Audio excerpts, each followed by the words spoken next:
A Jack Daniels swilling, pizza-eating, dog-hating, whore-using, cocaine-abusing, carry-back, big-belly blowhard from New Jersey. The fat little bastard known as Artie!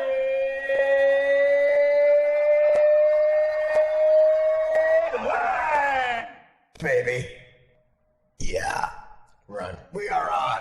Dan and I, doing Annie Hall lines. Unbelievable. It's fun to know somebody who still knows shit from the 70s, you know. Those amazing movies. You can speak your own language. Animal House was on this afternoon. I had to fucking tweet it. The 0.0 scene was on, and that, of course, was a scene I used to do at Stern all the time. Howard used to ask me to do that scene, and it became, Fred would hit Dean Wormer. I'll try to do it as verbatim as I can right now as a little throwback. Where are the other two? Stratton and Shamstein. We looked everywhere, sir. We couldn't find them. That's okay. Have you boys seen your midterm grades? They haven't been posted yet, sir. I've seen them. Mr. Hooper, 1.3. That's a beautiful grade point average, a fine example you set. Larry Kroger, 1.6. Congratulations, Kroger. You're at the top of the Delta Pledge class. Belushi looks at him and goes, that's great. Ken Dorfman, 0.2. Fat, drunk, and stupid is no way to go through life, son. Daniel Simpson Day has no grade point average. All courses incomplete. Mr. Blue, cut the Belushi with 2 pencils up his nose. Mr. Blutarski, 0.0.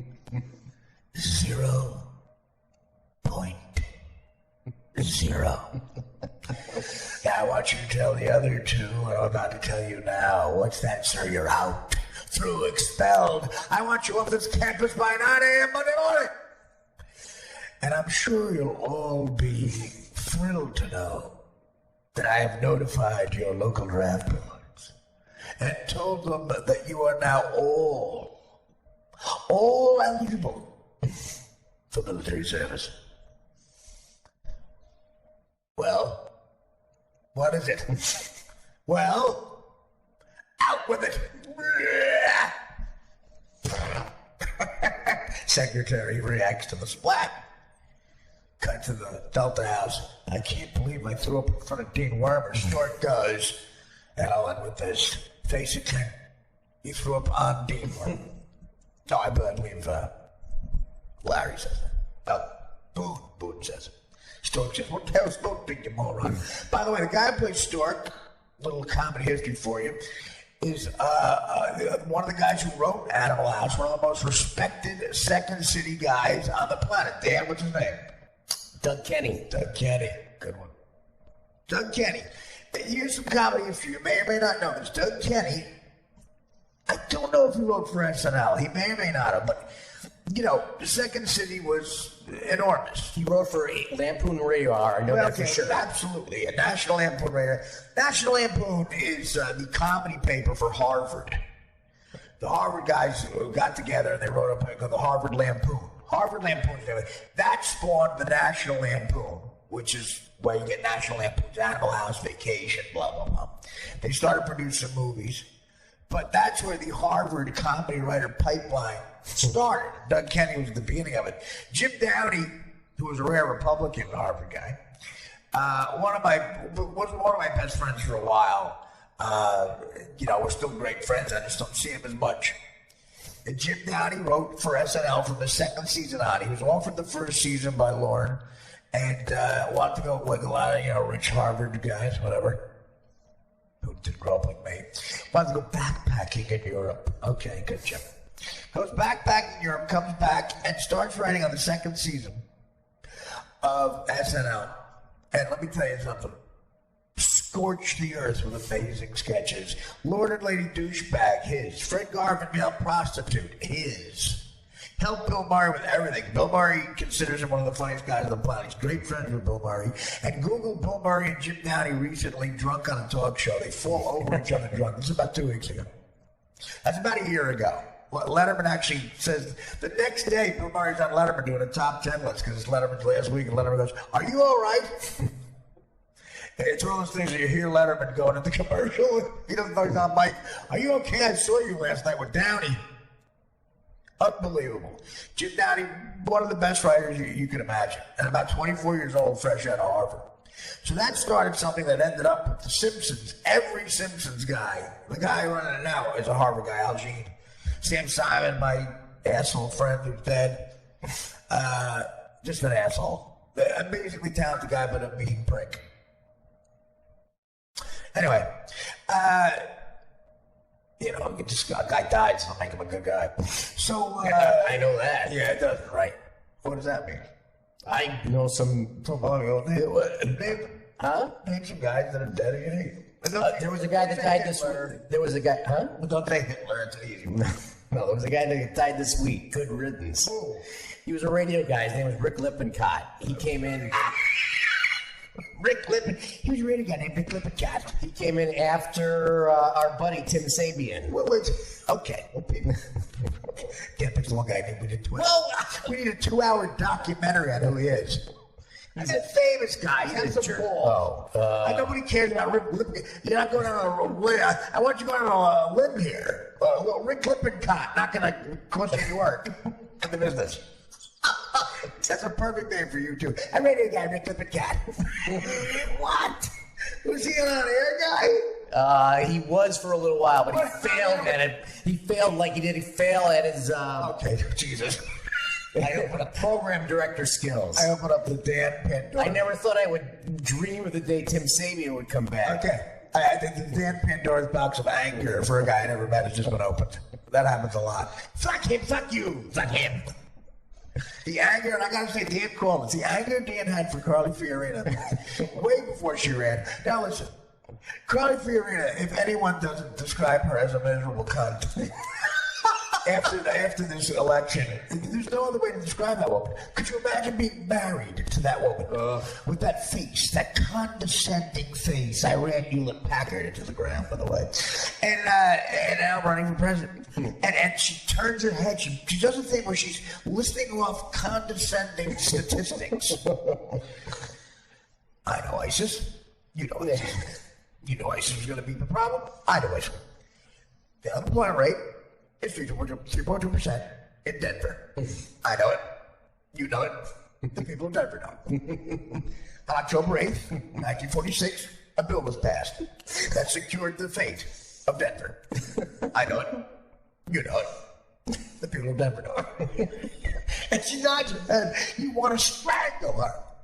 And Dan, I didn't know her. She was a broad out there. Every time Dan, she would come up and once like an interview about shit on the Financial Channel.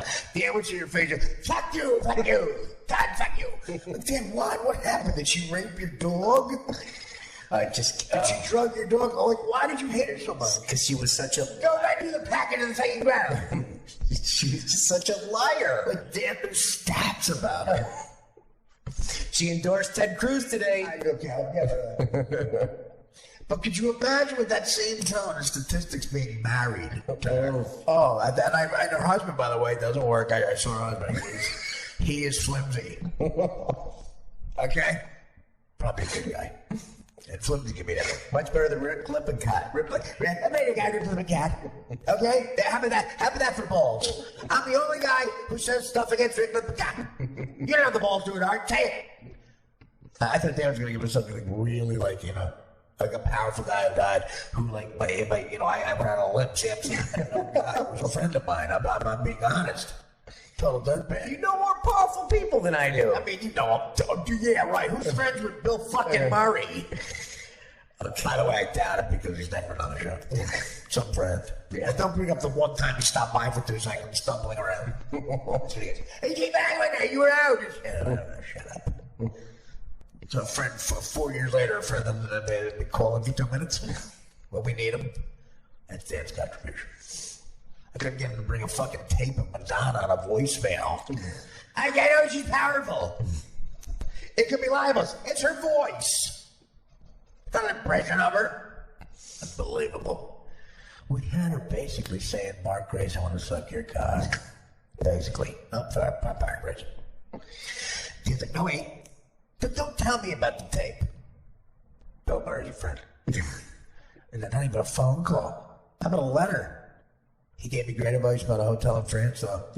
My God, was he on the money. Tell Artie I know he gets some trouble. No, he has some anger issues and some addiction issues. These people in France are very good at this hotel. Hotel will test you. Shout out. If there's anything crazy, they'll keep it quiet. They're very good with celebrities and even D-listers like Artie. Oh my God, he could not have been more right. Matter of fact, I prefer that advice to calling him. Because I, like an asshole, my addictions took over, and I started yelling at my girlfriend for no reason, who was a saint at this whole thing, and I was wrong. Beautiful, romantic, for 6 days in Paris. 6 days in Paris. And me and Adrian, we came in a little, we get into arguments on planes, it happens. See Springsteen do a 4-hour fucking show to hear Thunder Road in these fruity French accents. Unbelievable. That sounded like ISIS. And, okay, of course, I'm drunk, out of my mind, the last 3 days. The first 3 days, so romantic. Adrian found a beautiful restaurant. We went at 11 o'clock, the only people in the restaurant. The lamb fell off like butter. Oh, God, what food? And basically, me and Adrian got a chance to make love. I don't think she'll sue me for this. It's true. We got a chance to make love in that Paris hotel room with at about 4 a.m. with the Parisian wind blowing. Oh, that's nice. Well, 3 seconds of her life gone. No. She looked so gorgeous. I think of Dan's legs now that I see it. Compared to Adrian's legs, I used to live here. I dream for Dan. Well, Dan knows how to hook up a mic. God, I love their legs. Beautiful girl. As beautiful as they get. I'm the type of guy with broads. I lay in wait, and then I usually hit a home run. I have very high standards. And she looked beautiful that night. We had dinner, we came home, and I was still on the wagon, and we made love in that hotel room. Broke the bed. Oh, so much fun. Oh. What a doll. We fell asleep in each other's arms. The next day, we went walking around Paris. And she went to eat dinner with a couple of friends of mine. I got drunk off my ass because I looked at the liquor and said, I'm fucking up in Paris. That's how I think. Ossified drunk. My blood alcohol level was about 7.8 in 2 hours. And, of course, I just started yelling at my girlfriend publicly. I get arrested. I got arrested in France. I'm in a fucking drunk ward in Paris with an 82-year-old guy going, I think he was Hemingway's assistant while he was running a movable feast. And I called over to the French gendarme and I said, Mr. Frenchman, I said, listen, I think this guy in the jail cell with me belongs in the psych ward. The guy goes, Monsieur, you are in the psych ward. I was out of my mind. I almost killed Dan. I almost killed Anthony Boza. By mistake, by the way. And I was singing... Which one, me or Boza? Both. Okay. I was singing Born in the USA. To France, because they wouldn't let us fly over during the Iraqi war. No airspace. Thanks. After Lafayette and the harbor, nothing. I'm throwing out stats about Lafayette and the harbor, screaming, the gendarmes come, and I take a swing at them like I did in Los Angeles. My first international arrest. I've been arrested now in Miami, LA, New York, all over New Jersey. Pick a spot. I'll take you down the Jersey Turnpike, just stop at the arrest stop. I've probably been arrested within 20 yards of it. Vince Lombardi, Joyce Kilmer, every one of them. Danny Marchabroda, Rick Lippincott, the Rick Lippincott West area. Oh, Rick Lippincott, the radio guy, disgusting. Good riddance. Thanks, Dan. So, so then I ruined it. 3 days of complete romance, and now I get arrested. I told Springsteen, I see Springsteen at the Four Seasons in a private room. He let me into the party. I went Mills hanging out with the guys in the band. I had to get back to my hotel until 8 a.m. after Bruce's concert. Springsteen comes over to me after, if people know, he called me into my book. He called me at home when I got out of rehab and talked to me for an hour. Bruce fucking Springsteen. As great as a man is ever been made. I want to die before Springsteen, even though he's 20 years old now. You know why? Because I never want to hear this sentence. Did you hear Bruce Springsteen died? I'm being dead on it. Oof, that's going to be tough. I'm being dead. What's your greatest thing? What did someone say is your greatest thing today? You don't talk about it. What's your greatest talent? I don't want to hear your opinion on this. It's not the right type of country. Our rapport is great, though. That's been said all over. We're looking at the Peabody. So I'll get back to my Bruce Springsteen. I never want to hear Bruce Springsteen. Oh, that's going to be tough. Like a poignant. What a beautiful thing I tried to say there. It's just as deep as I'm going to get. I want to die before Bruce Springsteen, even though he's way older than me, because I never want to hear the sentence, Bruce Springsteen died. That's going to be tough. Really bad guy. But I do love that. Yeah, I don't want to hear that sentence. I don't want to hear it. Or read it. It's going to be hard. Guy means a lot to me. And an hour he took out of his time to call me while I was writing 42 songs. Writes 42 songs a day, according to my math. Does he have the flu sometimes? He's like, when Will Chamberlain is the pussy, he's the songs. Well, 20,000 songs at the time Will Chamberlain was in the NBA. The time Will Chamberlain was in the NBA, Chamberlain fucked 20,000 women, and in that same time frame, Bruce Springsteen wrote 20,000 songs. I was just listening to The Angel today off Greetings from Asbury Park.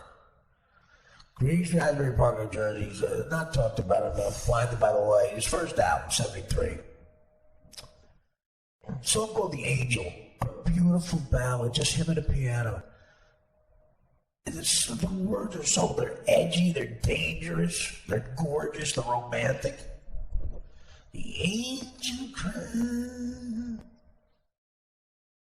I hope can't heaven, baseball card in his spoke. Oh, God. The last line is, lies beside the angel's bone. That's his cock, by the way. Just amazing. So this guy that means that much to me, Springsteen comes up to me and says, how you doing, man? And I said, like an idiot, you're so arrogant when you think you beat addiction because that's the other thing I want to tell you guys. By the way, the Dave Navarro thing with two guys, it's moving full steam ahead. Got a lot of people who called and want to help out, so we're going to try to help out a couple of kids who need it. But Bruce asked me, how you doing? I said, like an idiot, because you never beat it. I said, Bruce, I beat heroin, man. I think I did. I was almost crying. I said, I think I'm okay. I'm sober. I'm not even drinking. He goes, that's great, man. He gave me a hug. He goes, you look good. He goes, and we talked a little bit, and he goes, well, much good fortune, my man. And he hugged me. Then he slowly walked his mom to the elevator and walked her up to her room. Think of how many different bad ways a rock star can go. And I'm watching Bruce Springsteen, pushing 70, walking his 92-year-old mother up to the elevator, up to her suite, it's probably a big one. On the Champs-Elysees in Paris at the Four Seasons. Her billionaire son, who she had with a bus driver, Adele, Italiano, strong Italian woman like my mom. I didn't do as well as Bruce, but I tried to. And I watched Springsteen slowly walking her up to her room in Paris. I had something come out, man. And I told him I beat heroin, I'm not even drinking. 20 hours later, I was in a jail cell in Paris for public drunkenness. That's what I do. That's what I do, guys, because I'm Artie Lang. And I disappoint you. I'll disappoint Dad. Dad laid my guts for some reason. Probably secretly does now anyway. You know, the Rick Lippincott thing was important to me. I mentioned Rick Lippincott, and you've got a shit on it, right? Fuck you. Fuck you. You probably liked him. College Arena. I don't even know who he is, like everybody else. Those people in the Lippincott family don't remember Rick. Mr. Lippincott? No, I'm looking for. Oh, is he here? So I disappoint. I'm sitting in the jail cell next to the La Plume guy who finally died pissing on himself. And he fell asleep. Fell asleep 2 feet from me. Next day, 9 a.m., Dan picks me up. No, he's at the hotel. He's at the hotel. Long talking about me. Okay, whatever. Let's not get into it. I think he was talking to Joe Walsh. But I'm sitting there. Everybody was very nice to me. Anyway, I come back, and that starts a 2-day just extravaganza. I finally get Adrian to talk to me again. We sat in the tub in that room, in the bathtub, because Dan was outside. Because I think Barry Sullivan was fucking somebody in his room. Long story. Paris was interesting. Jean-Luc. Okay. Now I'm alone in the room. Public drunk. But the drinking that I did after that was like I drank a little bit, then I drank some more. After that, I drank a little bit more. It was drinking on a level of like a gasoline tank, just pouring it in like an industrial hose of booze, just down my throat. My blood alcohol level was probably Ty Cobb's lifetime batting average. And I started throwing all of my girlfriend's clothes out the window. All of my girlfriend's clothes, beautiful clothes, expensive clothes, I know because I bought them. And shoes. This beautiful girl doesn't deserve any of this. My doll face, my angel. It was too good. She was too beautiful and too perfect. Like the other, like a couple others, but not like her. She was special. She was peace to me. I had to blow it. It was too good. Too good for Artie. Life was too good. So I started to destroy it. I threw all of her clothes out the fucking window. Then I threw a bottle of champagne out the window that I think almost hit Dan. Is that true? Did I almost hit you with a bottle of champagne? Yes, but I was in the room. Oh, okay. I'm sorry. So I threw it. I was on the balcony. Oh, no. Okay, dude. You made it sound like I threw it at other people. No, you threw it at me. Oh, it went over my head onto the street. Yeah. Oh my God! If I had not killed just you, that would have been terrible. Wait, so I just by luck I'm not in jail forever. Yes. I killed somebody.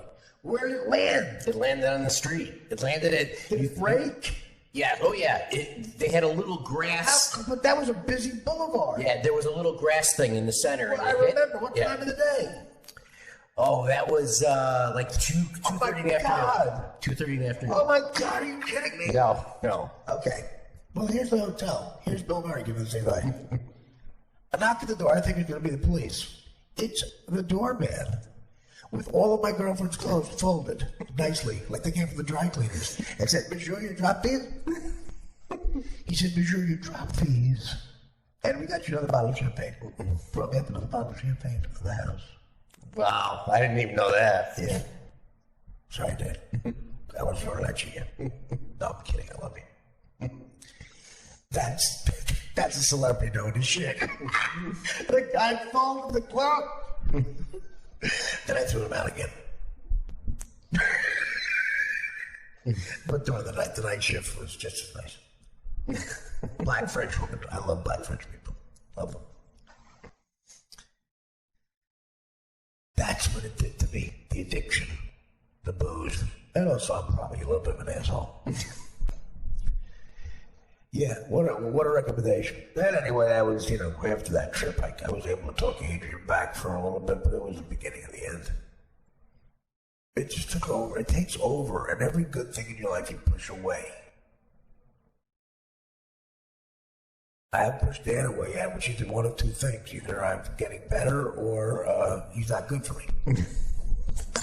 He's not great for me. Just think of those legs. Those yellow legs and feet. Too much hair. Dan is like a brother to me. He's become family. He really has. He's in my will, and I need a taster right now for my food. Dan is a brother. He's a brother.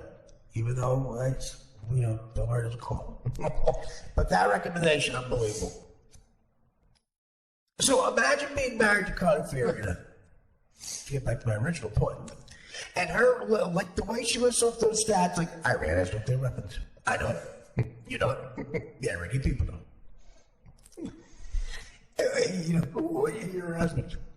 I asked you to take the garbage out last night at precisely 9:22 p.m. I know it. You know it. The children know it.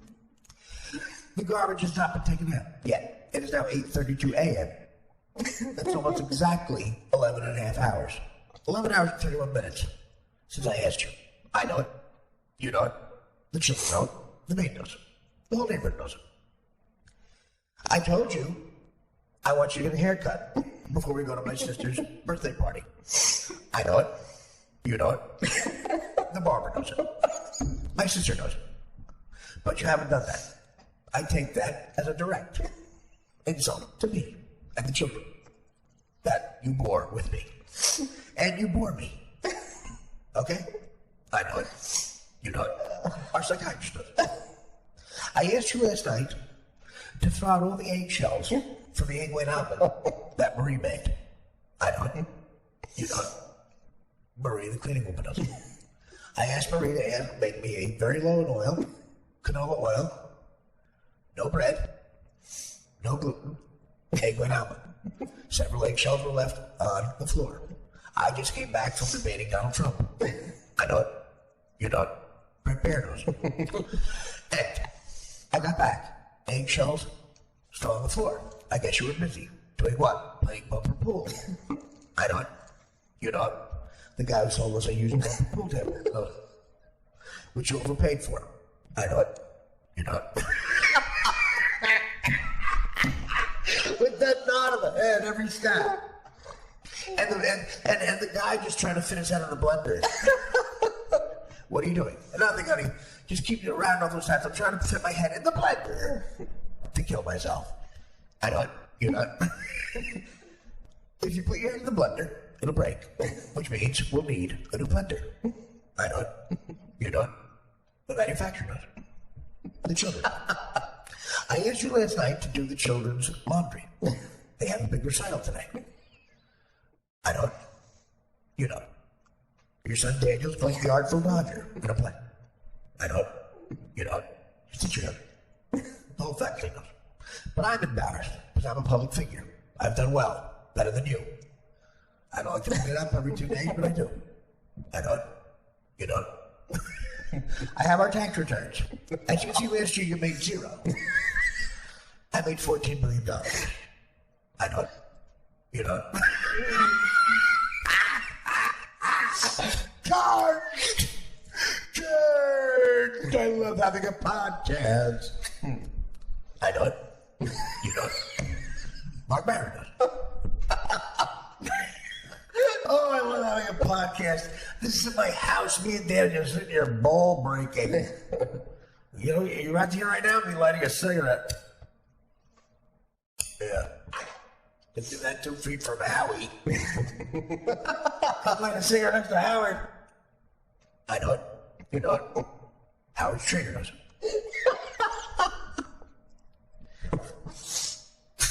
The cats know it. Cats know it. Disgusting. I missed that show, man. You know, I actually, my father would smack me in the face for hearing me ever sarcastic. I'm making a joke, obviously. These are jokes. But think about what Howard did for me, man. I'm sitting here because of him. You know, I mean, I was honestly, I'll put it in perspective for you. I was a millionaire, a self-made millionaire from comedy and acting. And several writing assignments. From comedy, before I even set foot in Howard's studio. So I was doing well. But at that point in my career, I had done sitcoms. I shot a sitcom that I was a star of that didn't get picked up. I was a series regular. I was a supporting actor on a sitcom for 2 years that aired. $35 grand a week for 2 straight fucking years on the Warner Bros. Lot in L.A. taking every chick I could to the fucking Warner Bros. Bar and showing her around the western town and the ER set. Pussy. With my buddy Norm, I had done movies. Big parts, little parts, small parts. I lost a lot of money for Hollywood. Stand-up comedy, sketch comedy at Mad TV, everything you could do. So you never know. I was going to have to I was planning on going on the road doing stand-up, or maybe if I was lucky to keep up the money I was making, paying every single bill my mother ever had. Not her fault, by the way. My father, who was a great visionary, didn't leave us anything. Long story. I love him, but he was the greatest dad ever, except for leaving money in a will, or even having a will. So it was like you could say I ran the gamut, and I would either play a fat neighbor on a shit sitcom, or go on the road and do stand up. And then out of the blue, in my lap, the Howard Stern show comes, and I do well on the air, and it helps him, sure, but not nearly as much as how it helps me. So don't get me wrong here, where I put it. If my father was around, he probably go, dude, he gave you a job when you need him. You never even make a joke about the guy. And he's right. Howard has helped me more than any other human being outside of my family and Dan in my life, because of giving me that job, gave me a second breath to my career, and allowed me to be me. Dan Noddy. I agree with you. I know, but this is very disconcerting. I can't help it. Well, it's like with the blowjob thing. It's like I'm not blowing that. Rick Lippincott. So, I actually feel guilty even joking around. I'm not going to cut it out, though. I like the bit. But we ball break. I don't ball break, but believe me, I know my place. That's why even after everything that's happened, it's just so weird. He just pretends I don't exist in a lot of ways, except for the repeats. Because the fans request it, I guess. Which, again, I'm over being hurt about it. It's just odd to me. But if he asked me to do anything for him for some reason, I'd come running. Like a bitch. Because he's one of my heroes, and he deserves it from me. Guy gave me a job that led to everything. A lot of it led to books. I think I get a book fucking written or published about Howard Stern. Give me a break. And not only do you get the book he writes a foreword that's unbelievable. One of the best forewords ever. He takes the time. When I saw the time Howard took to write that foreword of Too Fat to Fish, man, he used pictures that he remembered, wrote jokes, stories, poignant stuff, funny stuff. It ends with a perfect line and picture. And I said, my God, the work he put into this. It was touching. And he asked me to make his best man speech at his wedding. And I brought that up. I read the dedication to the book. You want to see how I feel about it? Go read the dedication of Too Fat to Fish to Howard. I won't bore you with it here, but that's how I feel about the guy. We were tight. I cherished him. And I'll bore you with this once every 10 or 11 shows. I don't know. Because I don't see my career is, I got a lot of good career news actually lately, and everything's fine. And I was always confident in my talents and my addictions, though, to ruin that stuff. So it's a hard road, man, when you're an addict. But I know I can be funny. And I made money before the show, during, and after, but the show it put me on the planet in a different way, and I will always love and respect Howard for that. It put me on a different level. The forward to that book is just unreal. He let us put his name on the cover, forward by Howard Stern. You think that sells a few? Unreal. Guy did everything for me. Think Beer League gets made? Beer League would be a script sitting on Frank and I's desk. It sat there for 6 years. And I made great money, and I was kind of known, solid D-lister, but being on the Norm Show and Mad TV and everything else I did, it ain't getting Beer League made. Being on Howard Stern for about 3 years got Beer League made. So when I joke around like that, I do. I'm a Jersey guy. I followed me saying, guy gave me a job, motherfucker. We're kidding around. So anyway, I know it. Howard gave you a job when you needed it. You'd probably be homeless and broke. I know it. You know it. Your fans don't. Howard knows. Rick Lippincott knows. So what did she do to Hewlett Packard? Like, what did she ran? She brings up a lot. Like a lot of people. What did she do? She got ruined. She was a bad CEO. Yeah, she basically ruined the company. She did? Yeah, she ruined. But isn't it still around? The copy machine company. They're a player on every level. Yeah, and what else do they make? Printers and. I know it. Yeah. Okay, so printers they got the monopoly unofficially on that. Right. And that's money like out the ass. Do we have a Hewlett Packard printer in the office? Yes, we do. I know it. I guess she did that bad. What, she had to lay off a lot of people? Yeah, I think it was 3,000. Okay, I don't like her. I know it. You're out of work. I know it. You know it. Okay, can't talk to her. And she did the same thing in the company beforehand. She's been a failure at everything she's done. I think it was Lucent. I think she worked for Lucent. Lucent. I'm Lucent. I know it. But you know what? I'm going to brag a little bit. And what I'm about to say is going to sound odd coming from me because I don't do this. But some people are joking this is all they do. I know a couple of people who are actually kind of famous. And they do, they do a 10-minute spot at a club in Cleveland. It's like you think they're bragging about it like they just shot a George Carlin Carnegie Hall special. I'm not like that. I downplay shit, you know. But, and this is because of you fans. And I want to, especially the people who are so loyal and have been at the podcast since day one, a lot of you guys. This is for you guys. Small group, but you're so loyal. And I'm going to tell you what I got going on. I want to thank you for it. First of all, I tweeted out today officially. Anthony Bowles and I signed our third book deal, man. I'm going to write a third book. Thank you. Thank you very much. Holy shit, look at these two. Anyway, is this Univision? Yeah, it's really exciting. And this is a very comedic look. It's more comedy than anything. Crash and Burn was very dark, and Too Fast to Finish was more funny, I think. But this is a serious look psychologically at specifically my addiction of gambling and how it affects everything else in my life. Like the need to take a risk. And shrinks have discussed this with me. Like, the reason I took a swing at a cop in France. Or I did cocaine, in between takes on a sketch at Mad TV.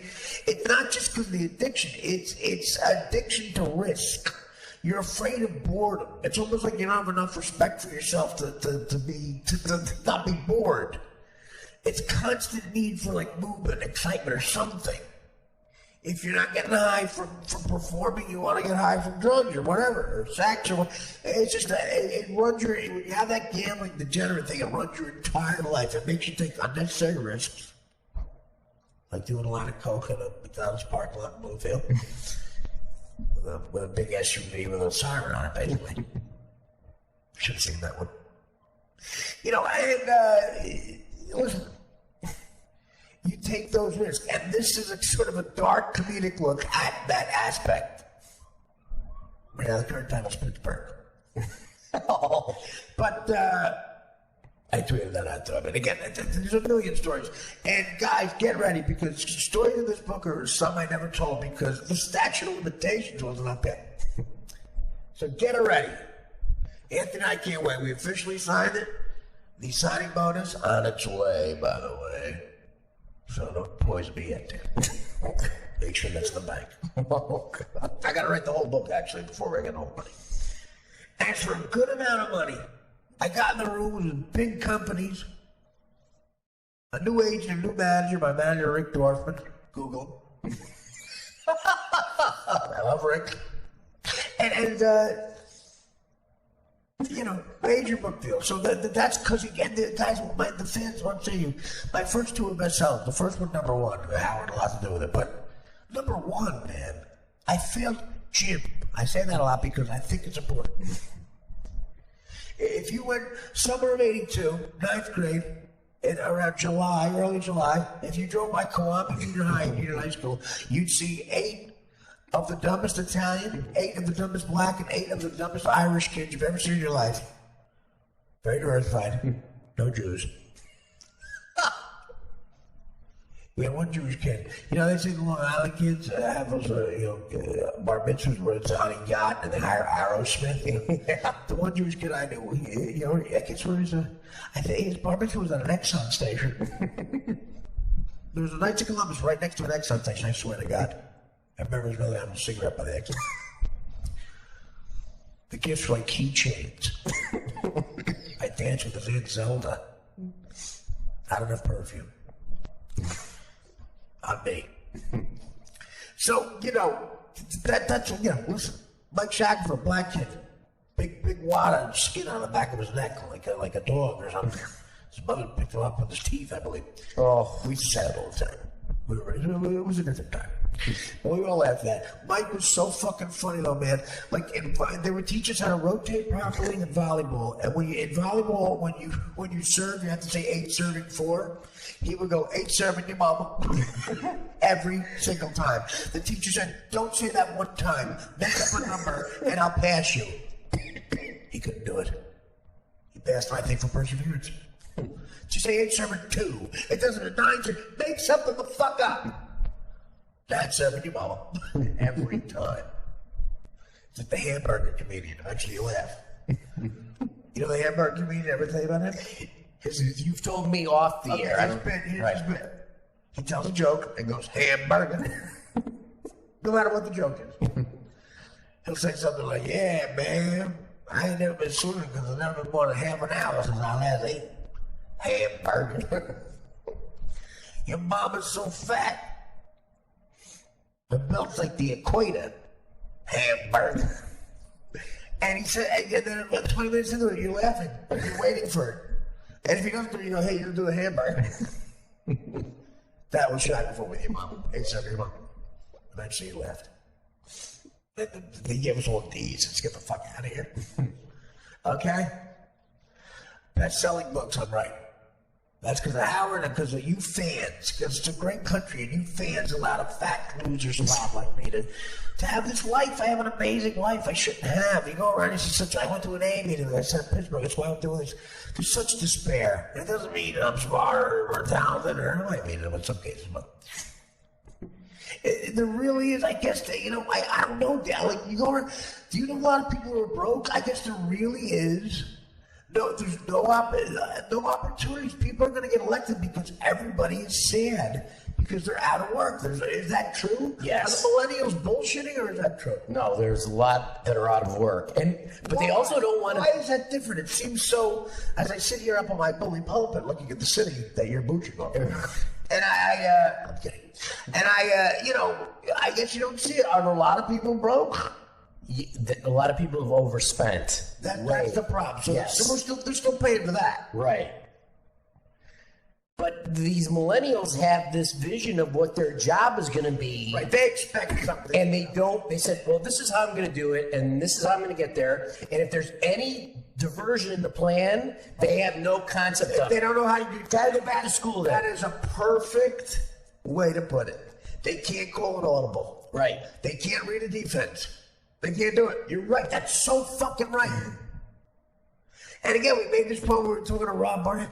Again, everything's immediate now. In other words, we're talking about Google. If you grow up where everything you get, if you grow up and you want to know who played the second black kid, the second line on the Jeffersons. In the old days, we just didn't know it because no one knew it in the room. You Google it, 2 minutes you know. If you're used to stuff being that immediate, you want it when you're an adult too. So you want success that quick. Right. I want to be a millionaire, graduate with honors at 22, be a millionaire at 23. Doesn't happen still, guys. They want to be Anne Hathaway in The Intern. Yes. Oh my God, it would have been so great if in that intern, like De Niro was a nerdy old guy. If just once, they could have shot a version where every time he walks through the door as our assistant, and he's very nice, instead he's the character from Cape Fear. You all right, Miss Hathaway? And then he bites her face. Oh, God, that movie is so politically all the husband character with the beard in Brooklyn, and they're like, "Oh God, I'm not getting enough attention. I'm a stay-at-home dad. And I had one affair. I'm so sorry.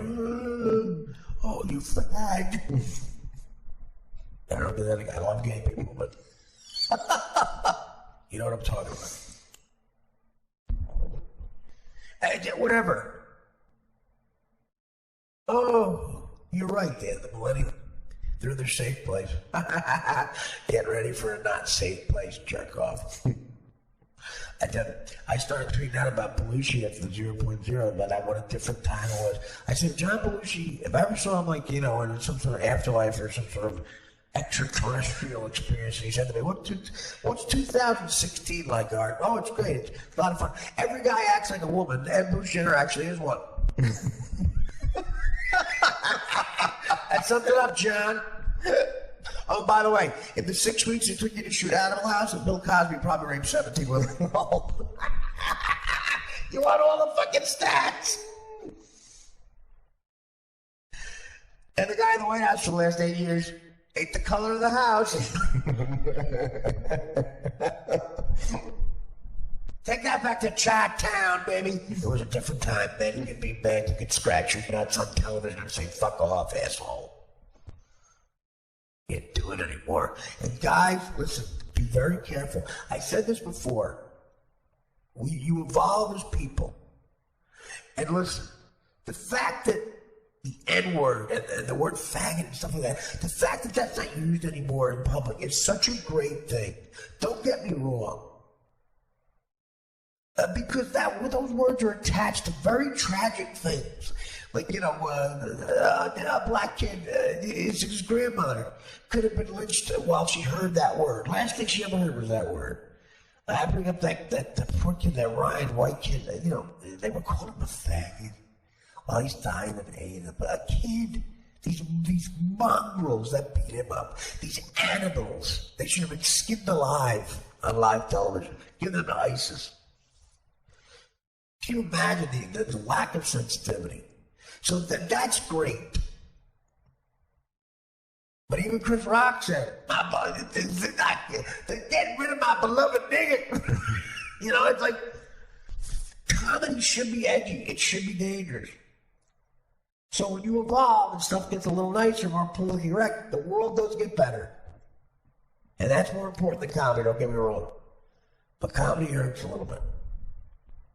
At the end of every Honeymoon, Jackie Gleason, or about 5 times in every Honeymoon episode, Jackie Gleason threatened to hit his wife so hard she would go to the moon. That's wife abuse. That's spousal abuse. Marvin Cho was on Bill Maher, when he has on these young hip chick comics and he wins over him. You dork. He had Sarah Silver on. I'm a big fan of Sarah. I'm a friend of Sarah. She's very funny. But everything he says, he's laughing at. You look like a dork. Hey, Bill. She's not fucking you, Mar. Oh, it's so funny when you burped. You look like a dick. And I'm a fan of Mars. You can tell I'm a fan of Bill Maher. I watch the show. But I have a little decency. I don't. You don't. Sarah does. By the way, Sarah made up for a SAG award for acting, a very serious acting part. I heard she's amazing in it. Congrats. Sarah's a good lady. And, we've been friends a long time, and she's very talented. But I mean, come on, Bill. Margaret Cho is on. This is a classic thing, an awful thing about political correctness. We're goofing, we were all goofing. Hillary Clinton in a couple of those debates, wore that yellow thing she wore. And, I tweeted out, like, she's the head of the Starship Command or whatever, the Enterprise.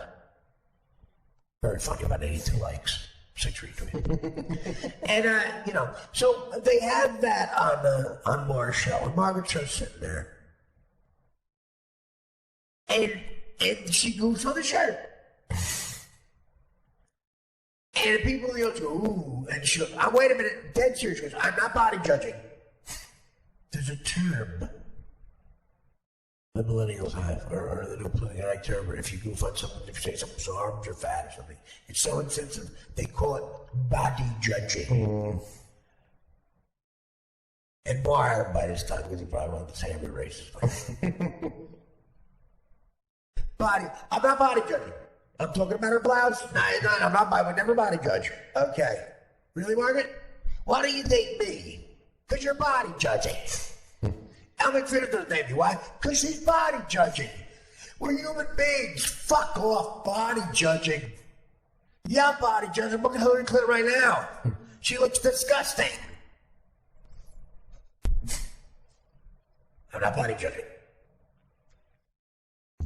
If you look real quick, she looks like, I don't know, a bloated David Spade. Hillary Clinton looks like David Spade in drag right now. Another way to say David Spade in drag is, of course, David Spade. I love Spade, one of the funniest guys ever. I don't want to start a war with that guy. But let me tell you something. Look at Hillary Clinton right now. You tell me if I'm wrong. Barry Sanders beat her in Michigan, okay? They're calling it the biggest upset ever. She has a fake smile plastered on her face. Barry Sanders? Did I say Barry? Yeah. How great would that be? At Michigan, Detroit. Did they think it was Barry Sanders?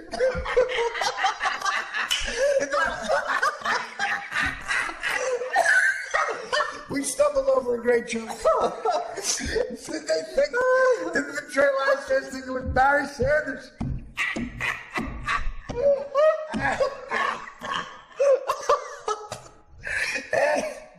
It just said B. Sanders. I'm going for B. I'm going to lick when I'm at 12. I'll go for B. Sanders. See Barry Sanders. Oh, number 20. Against Hillary Clinton. Again, I'm going for the B. Sanders. Go Lions.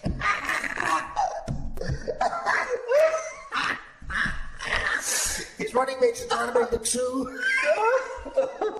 Donovan McSue.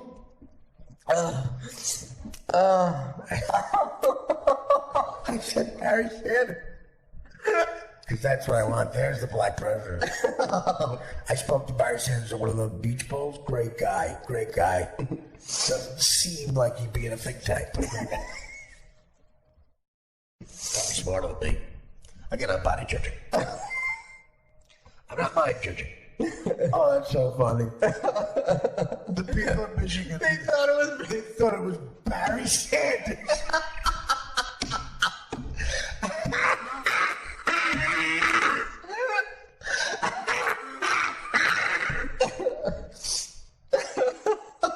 Imagine the votes Billy Sims would get.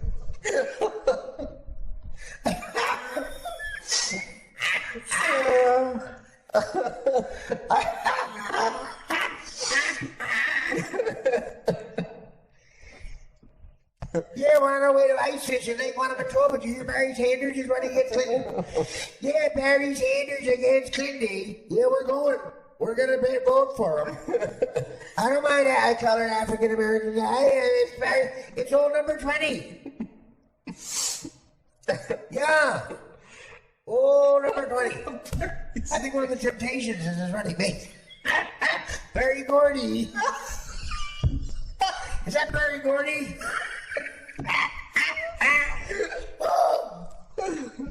Oh, I'm laughing.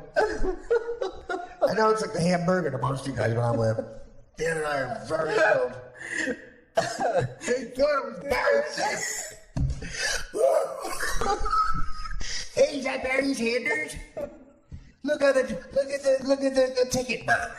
We were gonna vote for Clinton because we love David Spade. I think she's gonna do. She's gonna do Dirt Rick again. What's her name?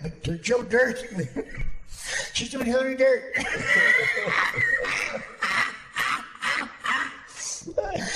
We're gonna vote for her. We love her, like a lot of the blacks. But Barry Sanders is running. Apparently, Barry Sanders is a socialist.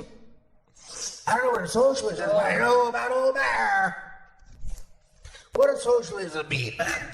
Well, he's very social. Oh, okay. Oh, number 20. Apparently, he wants to do away with college costs. Barry Sanders. Well, didn't he get a full scholarship? Yeah, it didn't cost him anything. Why, of course you run like him and you don't have to pay for college. That's what he's running on. become a great football player and you don't pay for college. I vote for old Barry.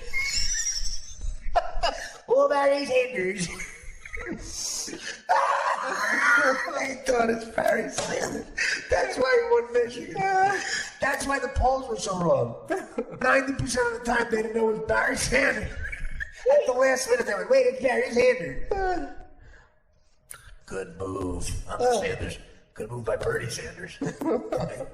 We want to make people think we're Bernie Sanders. We want to make people in Michigan think I'm Barry Sanders.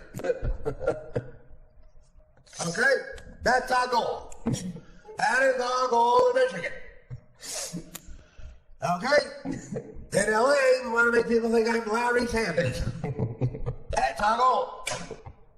They're just the two people who watched that show in LA. That's our goal.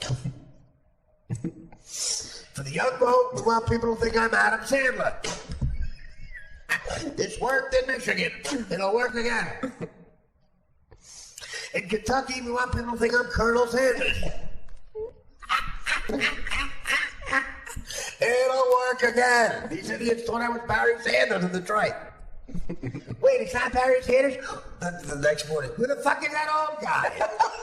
What'd you do with Barry Sanders? There's an old fucking Jew there. Who's the old Jew? That's the socialist? Nah, you're so wrong. We could have voted for old David Spade. Sucker? Ah, fuck it, who cares? Let's go ice fishing. Holy living Christ, this is a dumb show. But I love it. This is the sound of me lighting another cigarette. They thought it was Barry. I actually said Barry Sanders. What a Freudian slip. And that's one of those in Detroit. That's one of those guys who got away, and they still love him. Oh, no. First time I went to Detroit, big fucking life-size, not life-size, of course, but I'm saying a huge fucking painting on the side of the building of Barry Sanders. He's a huge, they love Barry. What a great move on Bernie Sanders' part. Let them think of Barry Sanders. You understand? When I'm making my speeches about the revolution, in just in Detroit and Michigan, put Barry Sanders' face over mine. With the rest of my white old hands. My ancient white hands and Barry Sanders' face. We are gonna run an I formation. Right up the gut. I broke the record and I am now quitting. I don't want to hear it. I'm retiring. Hee-ma, we voted for Barry Sanders. So who's the 102-year-old Jew? That's fucking hilarious. Anyway, third book deal because you picked. The other thing, I told you I shot, I played myself in a pilot for HBO called Crashing. It's a really funny comic. Pete Holmes wrote a story of his life, and Judd Apatow got wind of it and loved it, and they got a pilot made. Apatow, in many ways, our generation, he's a lot like Woody Allen, he's a lot like Mel Brooks, he's a combination of, he's a very talented guy, Apatow, and obviously people know that now, and he's been unbelievably successful. Wrote for the Larry Sanders Show, which you are goofing on, one of the funniest shows of all time. Of all time. And Apatow wrote for that. As a kid, you just Sanders would appear, all buddies, and it sort of defines comedy in this generation, Judd Apatow. And I was always a fan of his, and I always heard he was a good guy. And a couple of summers ago, when he was shooting Trainwreck with Amy Schumer, he would be in the Comedy Cellar quite a bit because he was getting back into stand-up. And I'd see him at the table. We had a couple of long conversations at the table, and he was a good guy. He's a big Stern fan.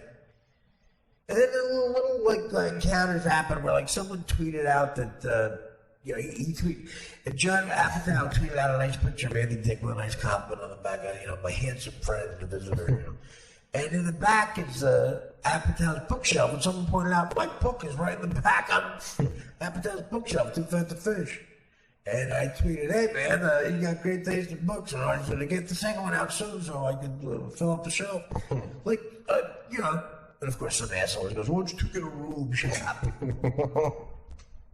I thanked him. I found my book. Yes, my finished. I heard my stories. And I always goofed on him, you know. Well, I don't know if I really had the guts to say this out loud to him, but if I get to know him better, which it looks like I will as a point of the story. But, you know, he said the reason he gave Amy Schumer this opportunity for the movie, and Amy hit it out of the park. God bless her. You gotta say that, man. And Amy's a friend, and I'm happy for her. You know, but the opportunities come up. You gotta be ready. She was ready. Judge said that he got a movie made for her. He made the movie with her because he was listening to her on Howard Stern after I had left in my appropriate way. She was on Howard, and he was going to work in LA, and he heard her tell a couple of stories about her life on Howard and found them interesting. And called her through her agent out of nowhere and said, I want to do this as a movie. Can you write it? And Amy delivered, of course. But that's how that happened. And you know, when I see John, I love him. But I feel like, dude, what we do the 8.5 years I was telling stories about my life on this. We were in traffic on the 405 during that? 8.5 years. You got my book. What happened? No movie there? Some interesting shit. Busted chops.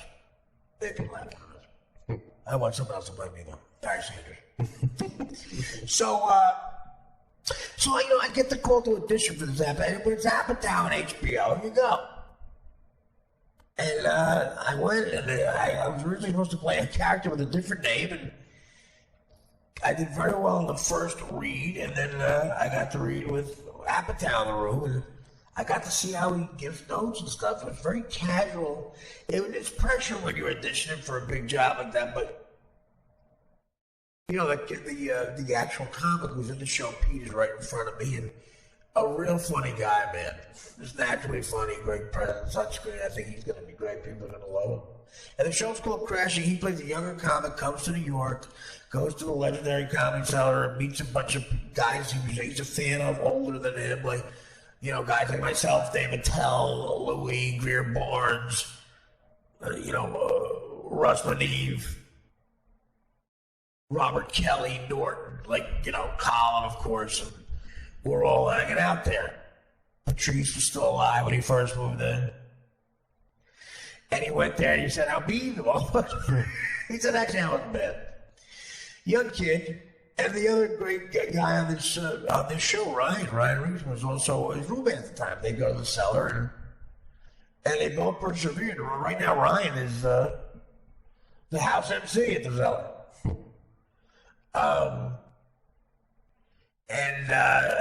That's an amazing job to get. And he works with me on the road, and he's great on this podcast. And once I get over this cold, we'll all be back doing normal shows. But Ryan will be back. But, you know, that's perseverance, man. A lot of people go, oh, the city beat you. And it could have beaten Pete and Ryan. And, so Ryan is basically one of the house MCs, one of the regulars, and does spots, regular spots as well. Honestly, you can say Comedy Club, the biggest comedy club in the world. Not as far as size, but I'm saying the biggest name. Most prestigious. If you're regular at the cellar right now, because, you know, since it was always a big deal, but since Louis C.K. put it at the beginning of his show, he's walking into the cellar there, it's skyrocketed. And go there, it's like being in Studio 54. Celebrities go and just hang out on the pussy on top of pussy. Not gonna lie to you, since I broke up with Adrian, and I've had a couple of solid doubles. One or two over the fence. Sometimes it's easy. It's set up to get laid. I always said that about the cellar. You do your set, and hopefully they see you kill. If they see you bomb, you gotta leave. But if they see you kill, you go upstairs, and then you're sitting at that table on display you just killed, and all these hot chicks are looking at you at the bar, whether they're with their dorky boyfriend or not. I'm not good enough to get the boyfriend. You gotta be good looking and funny. You gotta dress with me for that. But, you know, the stray cats, man, are still kind of cute. Solid Arizona 8s, baby. And guess who comes in looking for a wounded gazelle? This fat old lion, this disgusting fat body riddled from drugs, booze, hurt, pain, gambled losses, a limp for no reason, waiting on blood work. I walk around equipped with my stupid lines like, do you have the time? The time to get to know me better. Oh, God.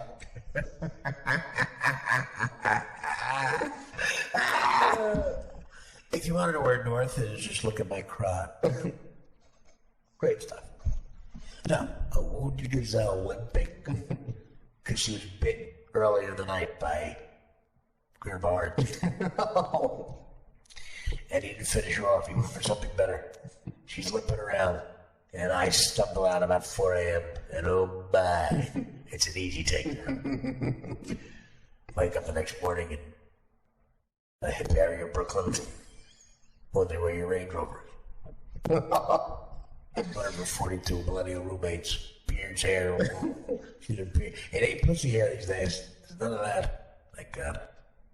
A lot of beard here, though. We could have hairless fucking rooms if the guys gotta grow beards down.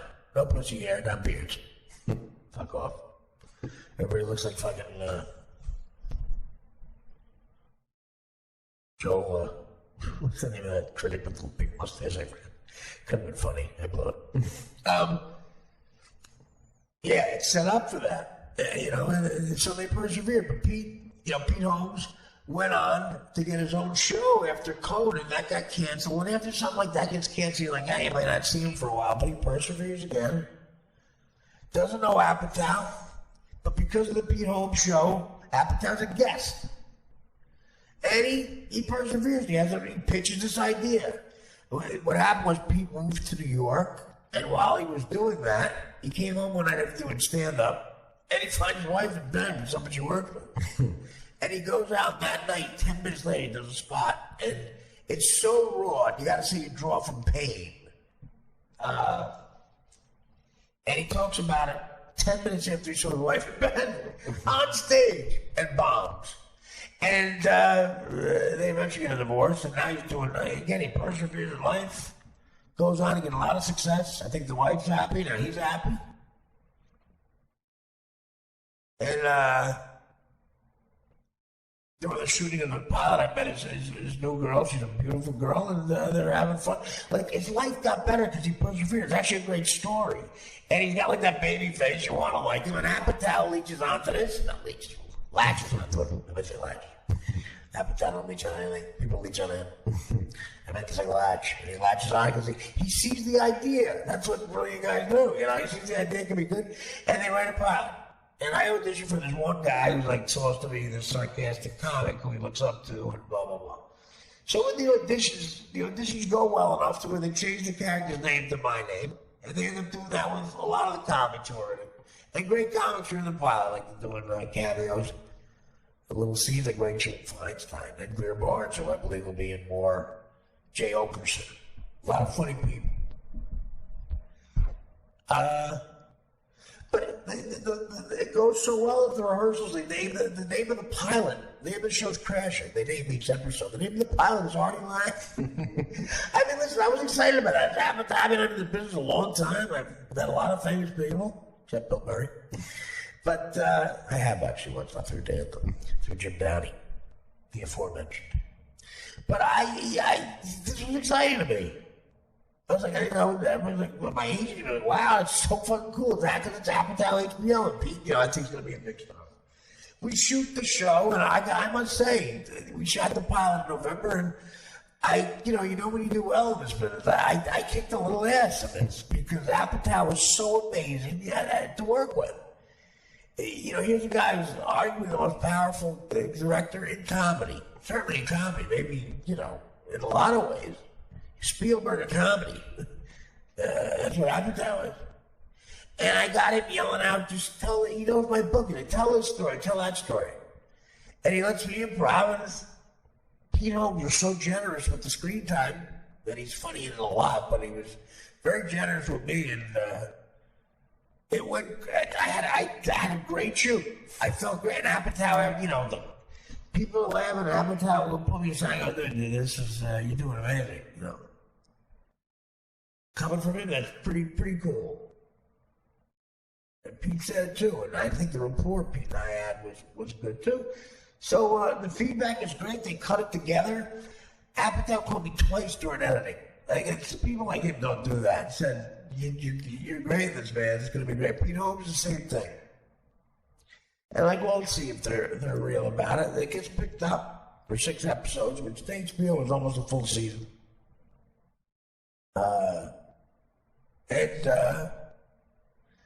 I get a call a few days ago, and I find out that I'm going to be in at least 3, maybe 4, half or more of the season I will be in. And it seems like bigger parts. And I've been on speakerphone for the last couple of days helping them write. The writers, the great Joe DeRosa. Anybody who's a fan of smart comedy knows Joe DeRosa. And Joe was a writer on it, and a good friend of mine, and he called me up. He said, yeah, they want to do a couple with Warrior stories.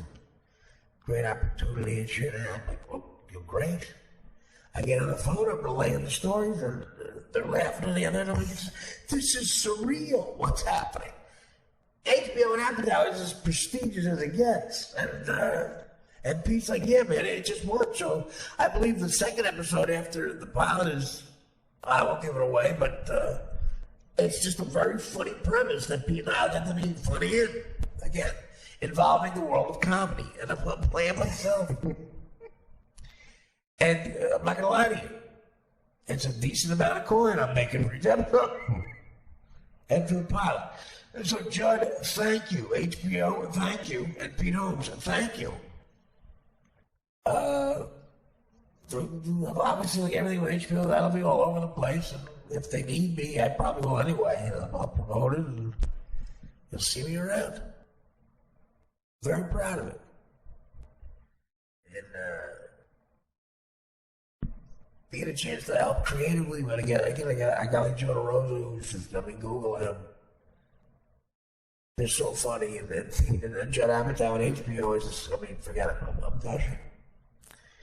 So that's going to be a big opportunity, and I can't give away, but I have an idea for a sitcom, guys, that I had this idea after I met a certain gentleman up in Montreal who I want to be my guest star, my partner in this.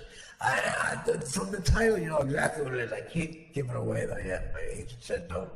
But basically, if the casting is what I want, and the lighting is right, and someone knows how to push, take on a camera, the picture, the promo, the press photos, or basically the picture for the press of this, for the sitcom, will get more laughs than anything I've ever done. Just a picture of me and the person I want to be in it, with the title underneath it, or above. We'll get more laughs than anything I've ever done. So the success with the HBO and Apatow thing will get me a chance to maybe get a pilot shot. I'm not saying HBO, they probably won't be that. They probably won't get that low in the grass with a scumbag like me, but somewhere. A lot of opportunities out there, a lot of channels. And I bet UTA, this agency that's the biggest agency in the world, God bless them for being interested in me. Biggest agency for comedy, at least in the world. Digital stuff, they're very new, and I was with them years ago, but I could pick an agent upstairs. Another great thing Howard did for me, I was just running stuff, and agents wanted me, oh yeah, take that, because it was pretty money. If you don't understand, I'll plug it in an hour. And they had a big building 10 years ago when they rep me. United Talent Agency. And it was right on Beverly Drive in Beverly Hills. Okay, that place, the new place I went to meet, the trip I just took a trip out to LA to do the Conan O'Brien show, another show called This Is Not Happening with Ari Shaffir, which came out great too, I just found out. And I take a meeting with UTA. That was it. So only 3 things I needed to do out there. And the UTA thing, you can argue, might have been the most important. And again, in the room, it went great, and they agreed to rep me. Again, that doesn't happen without you fans. No way. You fans gave me, enough subscribers for this thing to where it became a little business. And I reached enough people, and I said, fuck it, we're going to keep doing this. And it's gotten better and better. I'm very proud of the show. Very proud of it. And a lot of opportunities are coming out. A podcast, by the way, is another thing. There's a lot of people interested in helping this grow, because even if I did do my own sitcom, it takes up a lot of time. I love doing this so much, I'll fit in a couple of these a week.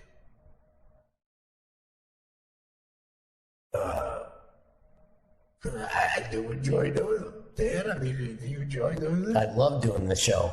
Really? Well, I don't see you helping much. I'm kidding. That's gonna be amazing. And there was one other thing that happened to you tonight. Okay, I'm getting to it. I'm gonna do that for last. The show I mentioned I did with Conan, UTA, repping me, this is all big stuff, you gotta realize, thanks again for you fans for letting me cuss a little bit like a little girl right now, because you gotta remember where I was. I stabbed myself 9 times on heroin. There was a psych ward, rehabs, detoxes for over a year, crumpled up like a ball. And I came out of that somehow.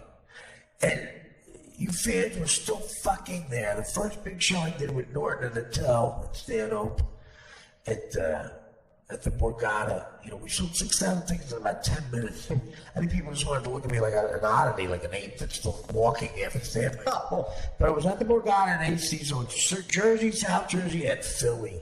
Those loyal Philly fans, man, they were like, I felt like my cousins were watching me. They hugged me. So that's where I was, guys. I was very down now. And I worked hard. You have ups and downs, like an arrest in Paris. But stuff like, meet Danny Villado, my radio soulmate here, my buddy. I was telling him this tonight. And working hard to getting a place like United Times. You want to work with me again. Getting a guy like Rick Dorfman, my manager, who's very good at what he does, and another guy, like I click with Rick. He's a click Rick.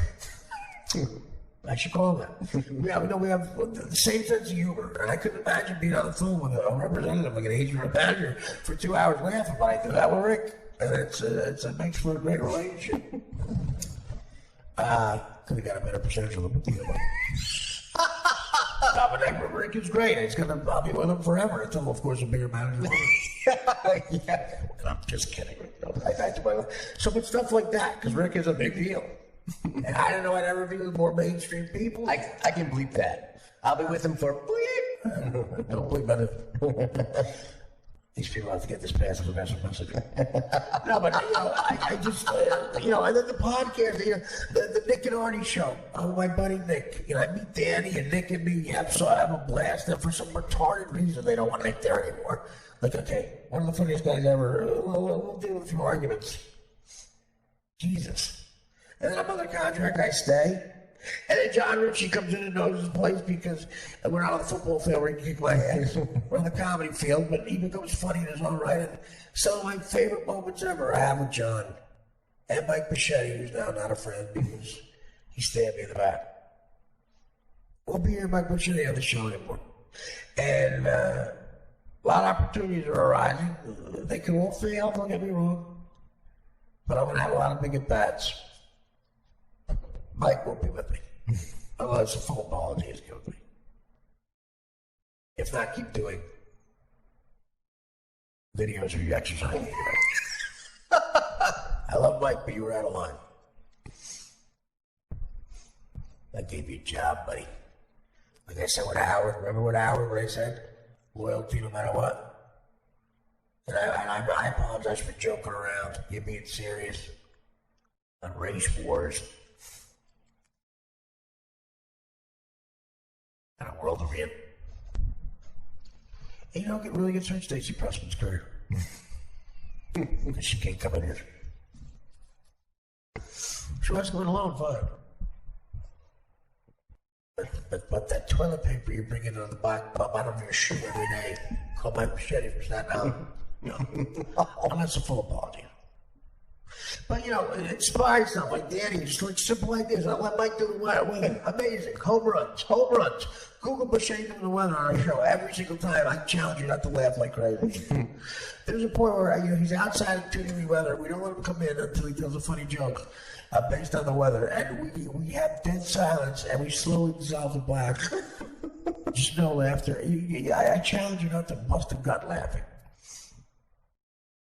Twins out of nowhere called Nick and I, and all of a sudden they're working for us and parking my car. They turned out to be less than friends with me. Now they're two sweet girls. We got no watches. Took watches from Mike Machete. Yeah, Mike doesn't give me a watch. He's watched You know what she looks at? Like what she did when she looks at that watch, Mike? You know what she looks at the end of the show when we got canceled? Of course I said, Mike, I'll call you later, and he's on my podcast, blah blah blah. She looked at the watch again and said, time to never talk to Mike Machete again. Oh, look at the time. It's time to ignore Mike Machete and forget he exists. Forever. Bye. Good work, Mike. All those opportunities were there, and it all led to my nose bleeding in Pittsburgh on the edge for 1,000 people. No, but again, ups and downs with me. It's like I'm in the doldrums and think, what the, I keep getting up. But the thing is, me getting up means nothing unless you guys aren't there. And particularly you fans of this podcast, you're here, man.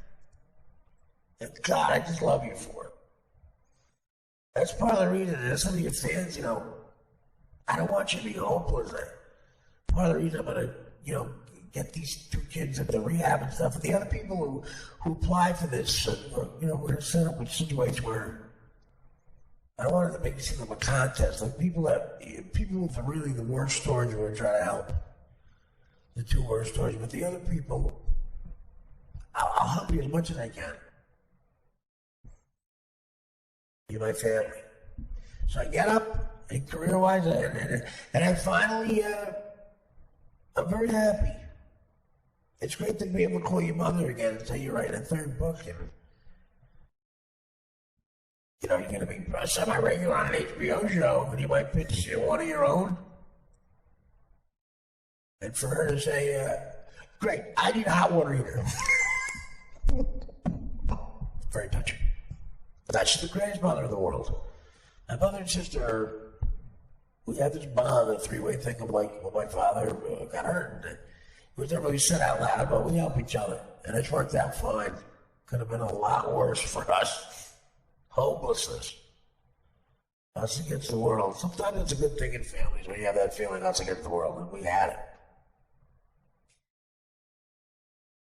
Then it became between me against a casting director from Anthony. And I made it. I'm very lucky. Somebody up there likes me. Because I'm not the most talented guy. I'm not the smartest guy. I'm certainly not going to be a supermodel. But I'm here. I'm solid. I'm with you. I'm a neighborhood guy. With a couple of giggles, a couple of laughs. A guy give me a ride to the fucking train station if you monkeys after you. Call Artie. Think Aziz Ansari's going to do that? No. He's not going to do that. He's writing more brunch material. So more safe millennial material. So, but not me. I'm the scumbag on stage. Live through me, vicariously through me. And, it's just my way of saying thanks. But so it's the Apatow thing, the book, stand-up gigs are, offers are pouring in still and selling. I've sold out the last 12 shows I've done. And they continue to go that way. Bigger venues coming in again. And like I said, the other thing I did out in October was a show called This Is Not Happening Now. The Babe the Pig story that me playing Babe the Pig on cocaine. They asked me to tell that story in a very detailed way in a stand-up form on a show called This Is Not Happening with Ari Shafir. That airs April 5th on Comedy Central. And one of the guys told me, again, this is my bragging time, I'm sorry. One of the guys told me they voted it in the writers' room the best story of the season, and it killed. Danny was out there. It was fantastic. It was the. I heard you tell the story on the air. I heard you tell the story off the air. It's certainly the best time I've ever heard you tell Well, that it was story. a stand-up version. Yeah. I told it on Conan once and it killed, because Conan was great with it. On Howard, of course, it just incubates, and Howard's perfect for it. No audience, though. This is in a stand-up form at a strip club. And I said I have other stories people have everything. I know, tell that we requested. I've been around long and old enough to where they requested it. And I told her, I get into more details about the dealer and how we were really friends, and I had an affection for the guy, and I was not around anymore. And that kind of hurt me a little bit. I get into all of that in a comedic way, and it's a little poignant too, but the crowd eats it up, and I felt great about it, and sure enough, they said, yeah, So April 5th, that airs. And tonight, I premiered on a Kentucky Fried Chicken commercial with the new Colonel Sanders. Now, is that Gaffigan in it? Yes. Somebody too. Okay, it's Gaffigan. Gaffigan's the new Colonel Sanders, so we got to write checks over there. It was on during the NBA game. One of the NBA games. Again, it's going to be national. They're kind of goofing on our celebrity a little, of course. It's me and Timmy Meadows and Tori Spelling. But it's fucking fun. Norm made it cool again. I get a call from Kentucky Fried Chicken about a month ago or 3 weeks ago, and they say, dude, we need you right away. We need to know if you want to do this. And it's no shoot. It's no lines. They needed a picture. They said, take a picture. We'll get one off the internet. I said, find one off the internet. I'll just sign off on it. After a while, I'm not sitting there doing photo shoots. So basically, Danny, not even me, emailed them a picture. And they sent us a 4-figure check. And royalties are coming. Royalties! Because you consider the principal in it. And I didn't even know when it was going to air. Of course, Twitter's unbelievable. Someone said, that is me in the back. A picture of me in Kentucky Fried Chicken. I mean, just, being considered to be, even associated with a company like Kentucky Fried Chicken means I've worked. A lot of hard work is paying off. You're back, baby. And my bone's going to get a lot of hot water here. You should eat them. No, yeah, it's, I just sold my house down the shore, by the way. Signed the papers on that. And that, for 10 years, basically I rented a house for $1 million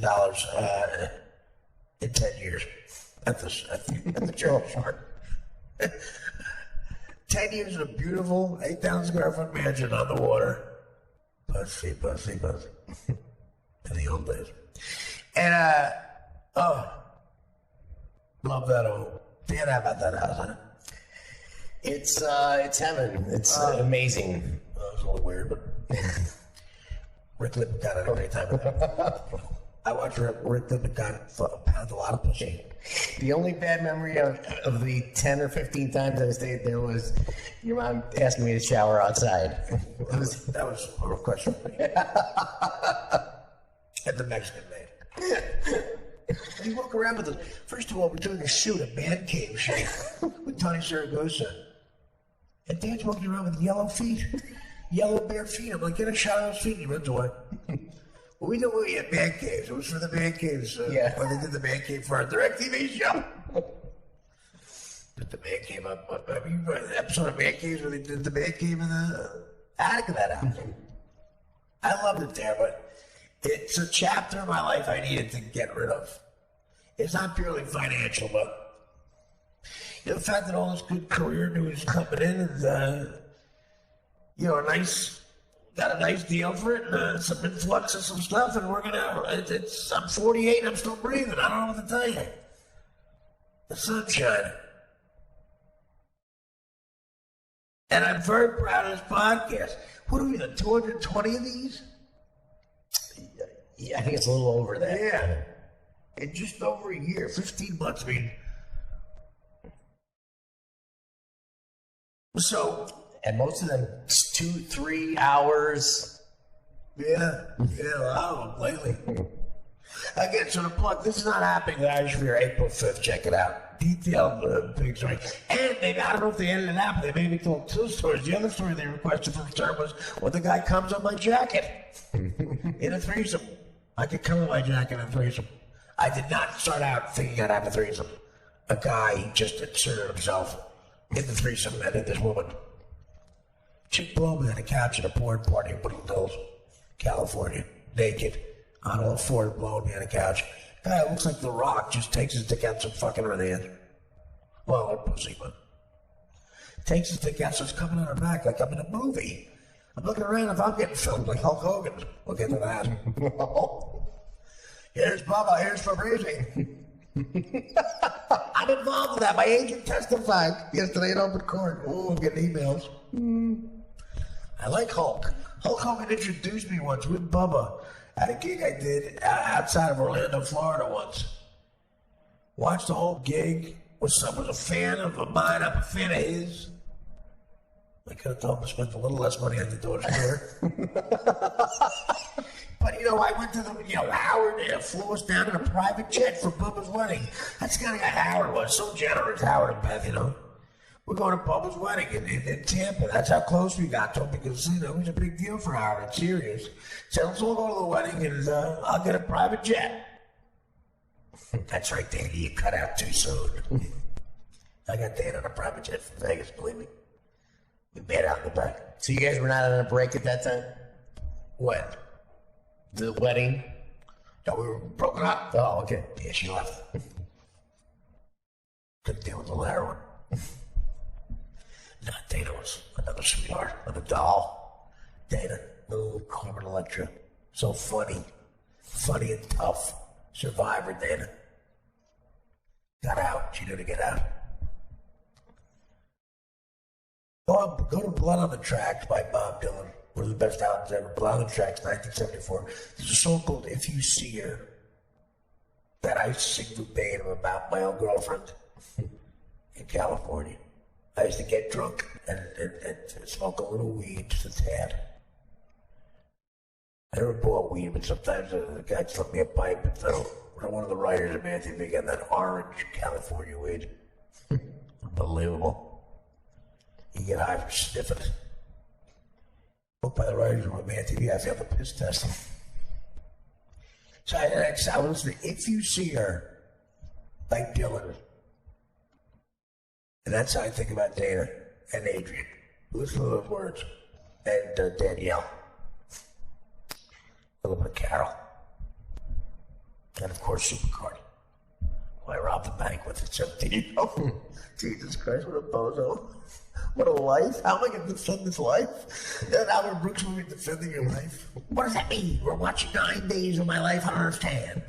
I don't get it. These are not flattering days. Rip Torn and Albert, come on. Yeah, we're going to watch 9 days of your life. Is that a good number? It's not great. That movie could have been better, but has a lot of funny shit in it. You like your pies? Yeah. I'm going to bring you 9 pies. I don't have to eat as much pie as I want. Meryl Streep can't go wrong. Unless it's a comedy. But, yeah, so anyway, if you see her, say hello. If you see her, say hello, or if you see... By Dylan, you know how I feel about women when they walk out. And I know it's my fault. Gotta push them away. But, yeah, again, a private jet to Bubba's wedding and a private jet back. That's how Howard rolled, man. 6 of us in a 14-seater, that's fun. Stayed at the biggest hotel at the Caesar something in Tampa. Big suites. And we had a blast. Days of wine and roses. The wedding was so much fucking fun. I had a big bet on a football game, and I talked his producer Brendan to betting with me, and I got shit for that. I leave the wedding photographer fucking toast by a father-in-law to watch the kitchen score. Give me a break. Some of the Tampa Bay Devil Rays were there. The broads all over the place. It's again, great times, man. Great times. I've been very lucky. But that's how close we were to Bubba. I got to know Bubba very well. And when I went to Bubba promoted my stand-up shows, when I played in that area, he always sold it out for me. He's a big deal down there in a lot of cities. A lot of funny, great guys on that show. I don't know if they talk anymore, which makes me sad, but a kid named Spice Boy, don't even know his real name, but he can't get a lot of pussy. And a great guy, funny on the air. A rapper, a black kid, 50 Cent, 25 Cent, they call him. 25 Cent, great fucking guy. They were all great. Brad, Fabrizi, Manson, Bubba with a great radio voice. He was great on the air. And, being accused of some crazy shit. Him and Hulk Hogan were great friends. It's sad to see. And I knew Heather, the woman involved, a beautiful, beautiful woman. It didn't look very proportionate with Bubba, but Bubba did well for himself. We were on a boat that he owned, one day. A lot of good-looking women on those boats doing stuff like, but Jesus, thank God there's a camera around there. So two Asian chicks doing something that was woo-woo. Let me tell you something. Ladies and gentlemen, on a yacht outside of Tampa, that's how he rolled. 14,000 square foot house he had. Used to buy his kid, he was 6 years old, those real little motor cars. Bubba was rolling it. And, Heather, gorgeous.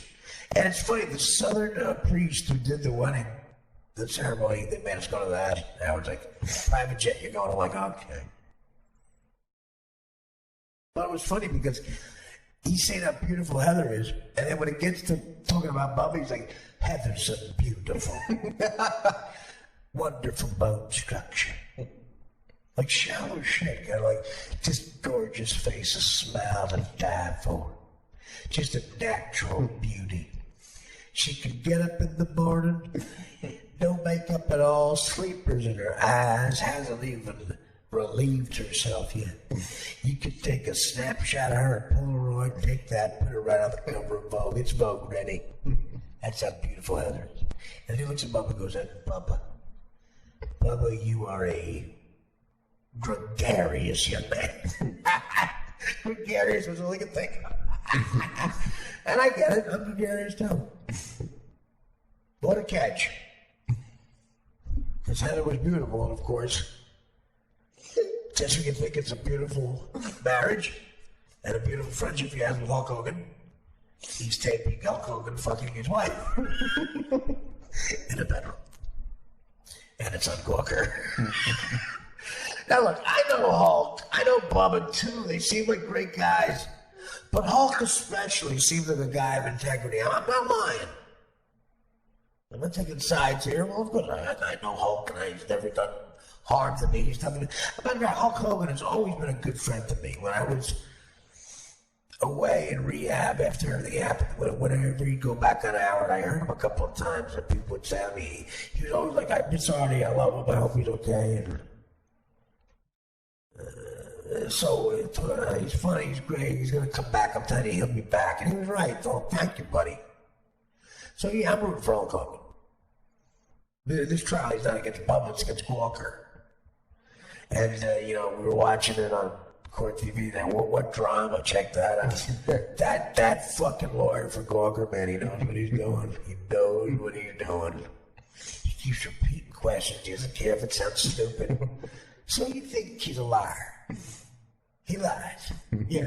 Would you say he's a good liar? Yeah. So you're saying he's the best liar you ever known? And Hulk Hogan, Hulk's a very smart, intelligent guy, built an empire, but, he's a little fried. Anybody would be. He's been superfly Shuka 2,000 times. Look out, Avalanche! That was my favorite. King Kong Bundy. DG would get a little casual, knowing what's coming. Bundy stalking. Look out, Avalanche! When Bundy, 400 pounds of Bundy would just fall on you, he called it an avalanche. You know how many times Hogan was just laying there and he got the avalanche? You're going to be a little fried in court. The Gawker attorney might outsmart you. The Gawker attorney's never been in court. They have someone, look out, avalanche! The guy in court, he goes, and he's cross-examining. Look out, avalanche! During cross-examination, the Gawker attorney never had a 400-pound guy in a singlet fall on him. And Hulk's trying up there, man. But Hulk's attorney's got to interrupt. He's got him checked. It's Hulk's attorney to get him to give him time to get his head straight. For 2 straight hours, you're getting questioned. What if it's Hulk's attorney on fucking Ambien? He might be in Tampa. What the fuck? Say, little time, excuse me, sidebar, I object. Fart, do something.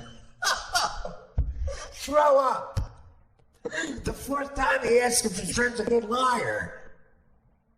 Fuck the 4th, the 18th time. Make a noise.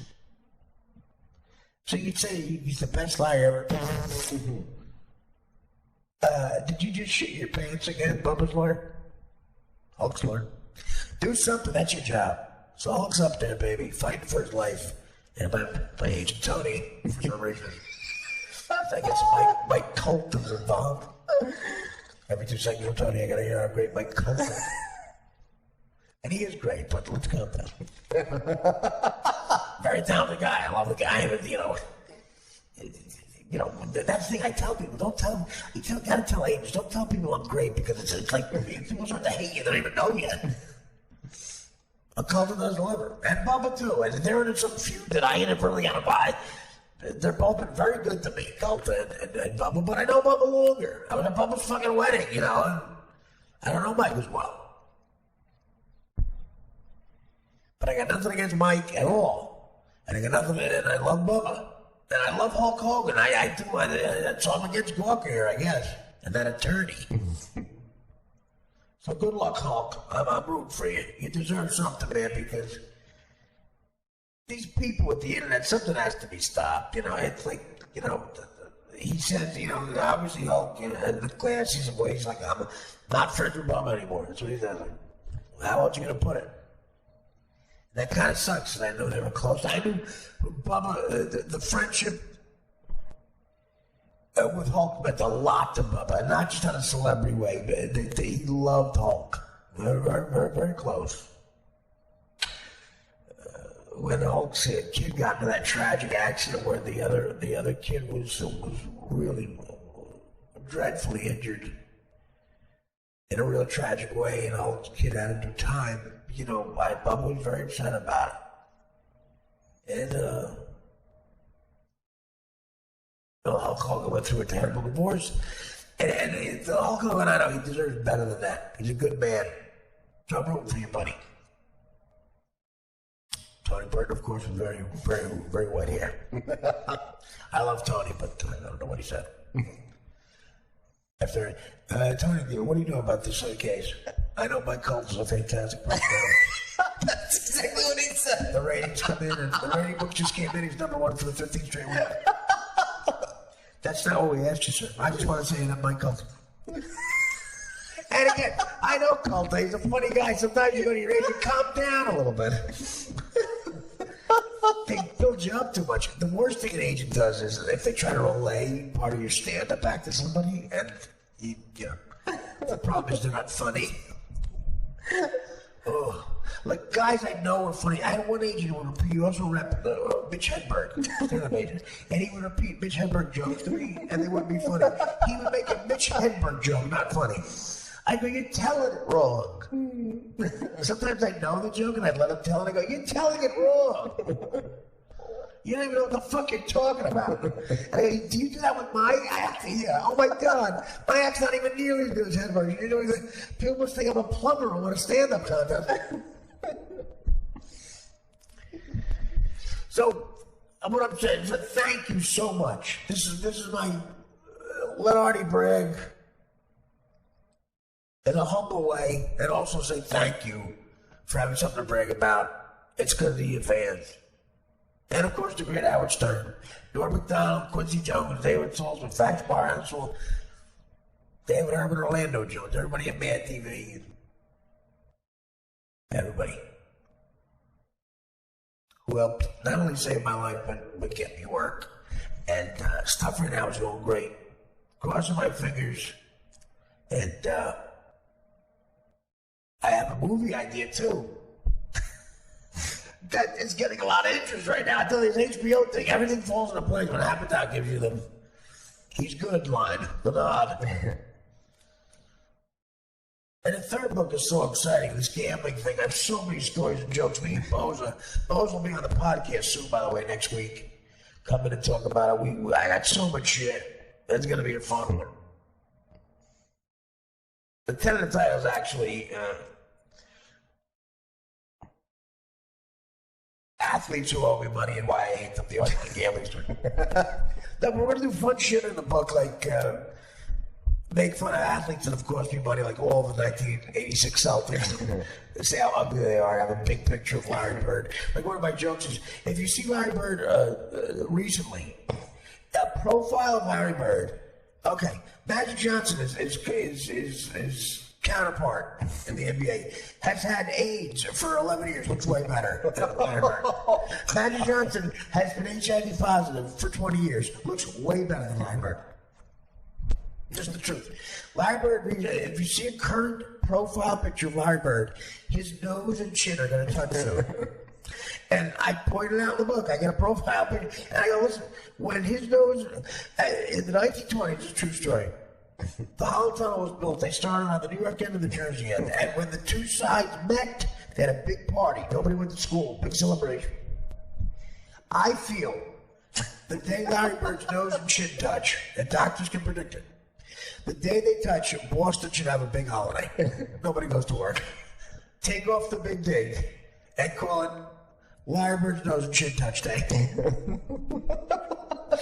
Then I say exactly how much money he cost me in gambling, and I give him my big picture of my fat face, and we let Larry Bird goof on me. Those are the dreams of a book.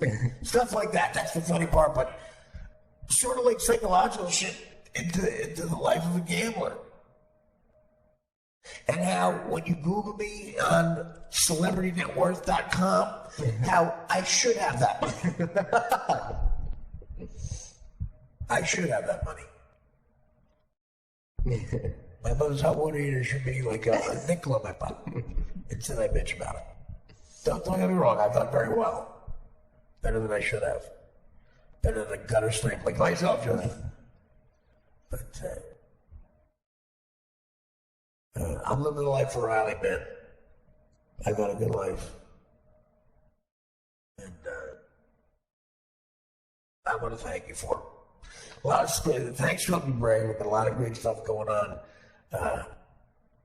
in the career. All right, I'll stop boring you. But how long we talked for a while? It's been a while. An hour and 36 minutes. Yeah, George Martin, the legendary. I thought it was the Giants. It was the Giants here. Who had a big safety against the Bears in the game.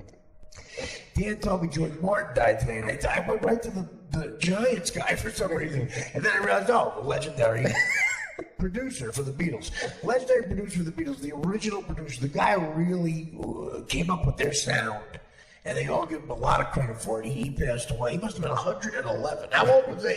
He was 90. He was an older guy to all those guys. And Leonard's 80 if he was alive, right? Yeah. Well, Leonard was more than 40, so he is 70. Jesus. Wow. Now think about that. He was 90. He was 90 years old, George Martin. March 8th, 1926. Think of that. Jesus. I think we lost fucking John Lennon. Every time I think of how young he was, I'm 8 years older than John Lennon was when he was shot. Think of that. What he'd already accomplished, what he might have accomplished. Art, man. That's what we think of the Holocaust. If that asshole Hitler won, there's 2 billion reasons ahead of this, like families would still be alive and would go through that hell. But also think about it this way. We don't have Annie Hall. No Woody Allen. We don't have Spielberg's movies. We don't have Stevens. Jaws doesn't exist. Barry Sanders is running for president. You know what I mean? It's like Albert Brooks. We don't have Albert Brooks. Could you imagine? And there's a genocide going on right now, man. ISIS, what's going on over there is terrible. We need, look, a lot of important shit going on over here, but maybe for just 4 years we need someone those motherfuckers are afraid of. We might need a lunatic like Trump. I don't know. Most exciting time in the history of politics ever, I believe. A lot of people are saying that. And I hope there's a great writer, like a Hunter S. Thompson type, someone close to him exists, and he's following Trump and the rest of these people, and he's going to write some book or some form of art that does it justice. Patty Chayefsky network type of thing, if it'll ever happen again. So I'm going to take a break right now. We'll come back. We'll do a little bit of George Martin stuff and wrap up real quick. And I do want to... somebody tweeted me today, October of 1993, I'm 24 years old, with Jimmy Palumbo, the kid who played Johnny Trino. Such a talented guy. He steals nearly the movie with Johnny Trino, the shortstop, who batted 706. Me and him, I'm 24, he's probably about 26, at a packed Caroline's that had just opened in 1993. It was a hot spot. There's a shot of my sister in the audience. She's 22 at the time. Just started at Ralph Lauren. No, just started at Philip Van Heusen. Philip Van Heusen for a year, then DePolo. So successful. So wonderful. And they cut through a shot of her. She's gorgeous now. My sister always will be. But, God, stunningly beautiful. My sister's face right there, just saw the face, real quick, like in this lighting. And I didn't even know somebody did this. I guess the producer made this tape of like the highlights of the whole show that we did that night. And it was sketches, it was stand-up that I was able to do a little bit of. And it was improv stuff. And it opens up with a sketch of, basically a sketch that I wrote with Jimmy that is Abbott Costello was up first, but two construction workers. And instead of, bases, it's joists and 2x10s. And I forget how great that went and how it killed and how much fun we had. I weigh about 140 pounds. I look like I have AIDS. I was a good-looking kid. Was I not a good-looking kid? You're a good-looking kid. Thanks, buddy. You're a handsome man. Easy the project. To quote Peter Lee. Dirty work I'm going through. But, so I'm going to play the audio of that, but we'll send you a link to try to check it out. I'm proud of it. Artie's fan clips found it or wherever. These guys find these clips. God bless them. I did not even know this existed. But we talk real fast and we rehearsed it. Me and Jimmy delivered there. So we'll play the audio at the end of this, and we'll give you the link to see the whole video of it as well. I'll explain that, which will be real quick, and some Beatles stuff. Just let me rest the voice. Back after this.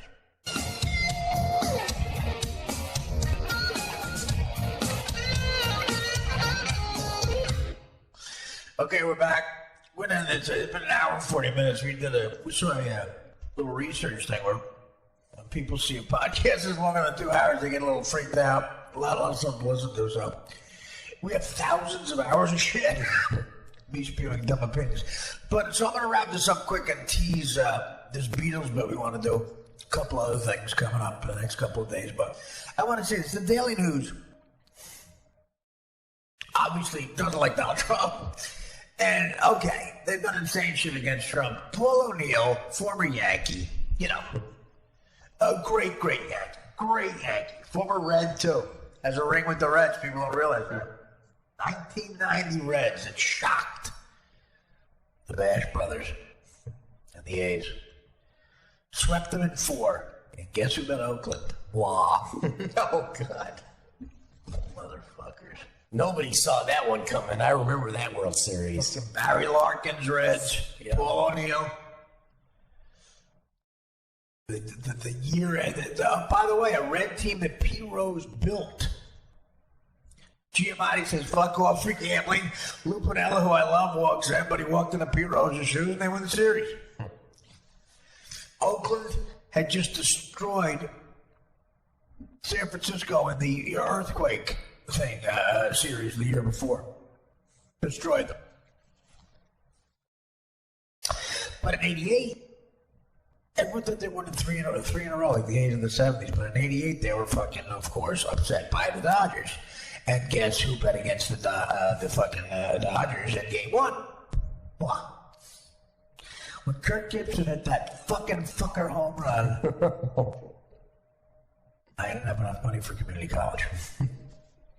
Okay, so upset there. That was, I believe, 5 games. Then they show their muscles. They're up 2-0, earthquake happens, they play after the earthquake, it's not even a match. They destroy the Giants. Everybody thinks now they're back on track. Reds, underdogs. They're going to destroy the Reds in 1990, and the Reds sweep them. That's baseball. Got to play the games. Barry Larkins, Reds, and Paul O'Neill was on that Red team. Clutch player back then. Yanks get him. Great pickup. I knew that was a great pickup. And the Dynasty years, the 4 rings, O'Neill's a part of it. An amazing part of it. Clutch fucking player. Passionate. And now he's doing announcing. I love it. So he's a guy who hangs out in Florida. He's a baseball player. He's retired. Got millions of dollars.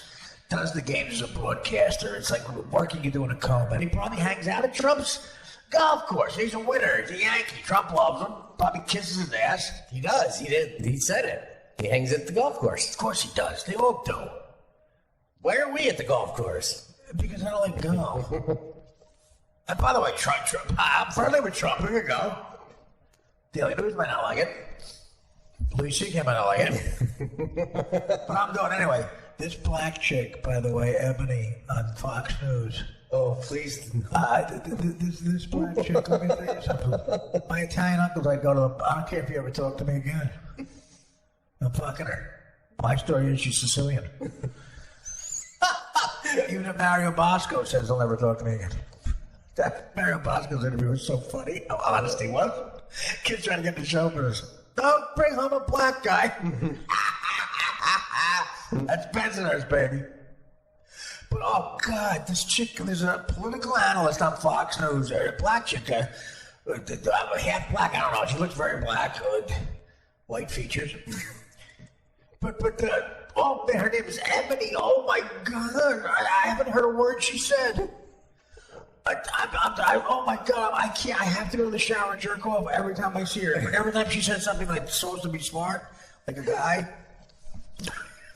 And Bill O'Reilly, clearly wants to fuck her. God knows how he and Sarah drunk at the Christmas party. They're all happy when they first get the job, these Fox News chicks, and then by the second or third year, they all have a startling, scared look on their face, like the look Kardashian had when OJ got off. Anthony Bailey, everybody who sold their souls to them, Cocker and the little high five, and Kardashian's like, what did we just do? Look at Kardashian's face. I hid a knife for this guy. A year later, he's dead, and his daughter's fucking a rapper on him. Yeah, Kardashians, look, that's what some of these girls have a look of Jesus. You know why? Because their second or third year, they've been at a few Christmas parties, and they've probably seen Bill O'Reilly and Hannity drunk accidentally kill a whore. Forget them. How about Murdoch? And then Geraldo get rid of the body. Yeah. Murdoch's fucking deported Jerry Hall at the jackpot. She thought the Mick Jagger jackpot. She thought the jackpot, the guy who wrote the whole Sticky Fingers album, was a lot. No, she hit the Murdoch. And they look like, she looks older than him, first of all. Mick Jagger used to fuck that. Ugh. She looks older than him. And the kid in vinyl is her kid. Am I right? Yes, James Jagger, yes. the kid in vinyl. The kid looks like Mick Jagger. Other than that, not much of an actor. There's scenes where he's just sitting there, breathing out of his mouth. But I think he's supposed to be happy. Guys like Cannavale, these guys are great actors on that show. Cannavale, man, he's carrying it. Ray Romano's doing a great job. I'm totally in love with that show. And you know what? Let's do a follow-up of Barnett if he doesn't mind. Sure. 4 or 5 episodes. I think I asked him to do that, actually. Yeah. I want to see what he thinks, because I love it. I'm hooked. Got to see it every time it's on. It's my new DVR specialty. Well, Dan DVR. That's the affair. But are you digging it? Yes. You've seen everyone, right? Yes. Yeah. What a tour de force. What a project. It's basically like shooting a movie a week for 10 weeks. Those were HBO series. I mean, they're shooting scenes at, banquet scenes with tons of extras. It's the money that's being spent. And Cannavale has got to be there for 15 hours a day. I mean, it's all, once you shoot something like that, it's all you can think of. The Apatow pilot, I forgot him. Actually, I've shot a lot of stuff on film. I forgot being radio now, mostly. I've shot stuff, but when you do it on a regular basis, you see it's like one camera shoots, man. That's you're there a long time. Every day I worked on the HBO Appetite for the Crashing. Every day I worked, which, for the pilot was most of the days because the storyline was mostly about me, as a few others were. But, I was at, 12, 13 hours. Sometimes they get you out the AD wants you to get. A couple times you're in the last shot, you got 4 hours to kill, that happens. And that's when I would usually, in the old days, get into some trouble. 4 hours to kill, where's the coke? So, Cannavale's got to be, that's a commitment. So let's talk to Rob about that. Okay. That would be great. But anyway, forget my point, but interesting times. All right, so this is going to be a tease because again, we went a little long here having fun with the Barry Sanders debate. Paul O'Neill you were talking about. Paul O'Neill's right. Okay, Daily News. My real quick point about that.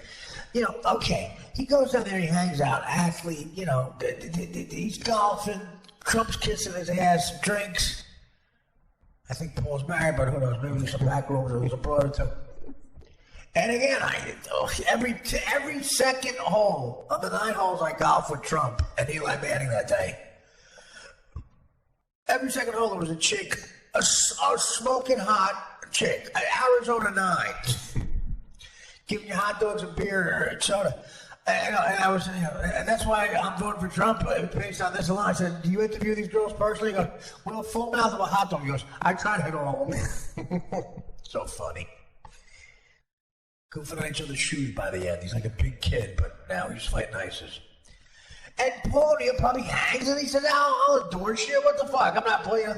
So last night, Trump wins everything. I mean, it's not like it's an unpopular view.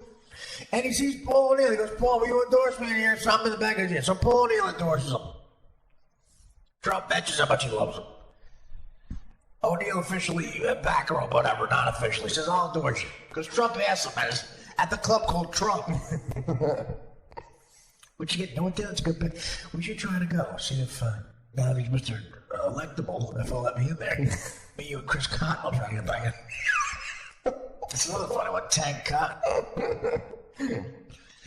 You know what? After the construction workers, but tell Flippin to tag it with the O.J. Anderson interview with Trump tonight. I want to let them hear that again. Doesn't matter how long it takes to look it up eventually. By the way, Flippin got mad at you because you said that he'll get to it tomorrow on the air. Flippin tweeted out that he was mad. Why? He said he'd stay up? No, I was thinking about. I know he goes to bed around 1:30 or 2, and we were every night. Yeah. How do you know that? Because he doesn't finish work. So what was he mad at? That you said he seemed lazy or something? No. I said when Seemed not white. when Flippin gets up, he will post the show, and people were giving him shit all night. Why? What posted it? Yeah, they thought it's 7 a.m.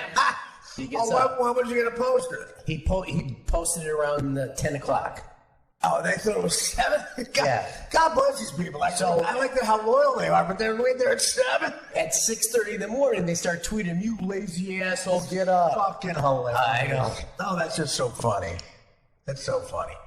Love Flippin', but that's a joke you gotta take. Flip's the best. But tell him to tag it. With construction workers audio, to tag the O.J. Anderson and Trump, the latest one. When he's talking about the hot dog. And hot dog was a bit. Replay that one.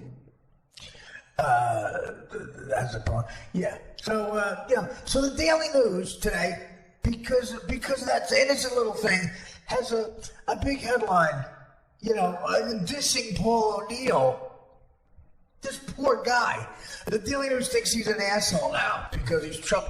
I mean, give him a break. I see you're against Trump, political, blah, blah, blah. I think he's Hitler. He's not Hitler. Who's going to be Hitler? Someone's going to get away with that. I love it. People call him Hitler. Okay, here's the headline. A picture of Trump, with his hand on O'Neill's shoulder. A Paul O'Neill. And they diss Paul O'Neill, who's just one of the most popular Yankees ever. I was at that game in the 2001 series against the Diamondbacks, his last game. Last inning he was going to play. He was in right field. He almost started crying. I was one of them. Me and my uncle right next to each other going, Paul O'Neill. Poignant moment gave me the shivers. And then Brothers just ended it with a homer. But I had just started on Stern. It was a weeknight. If we waited till last inning traffic, I would have been late for the show.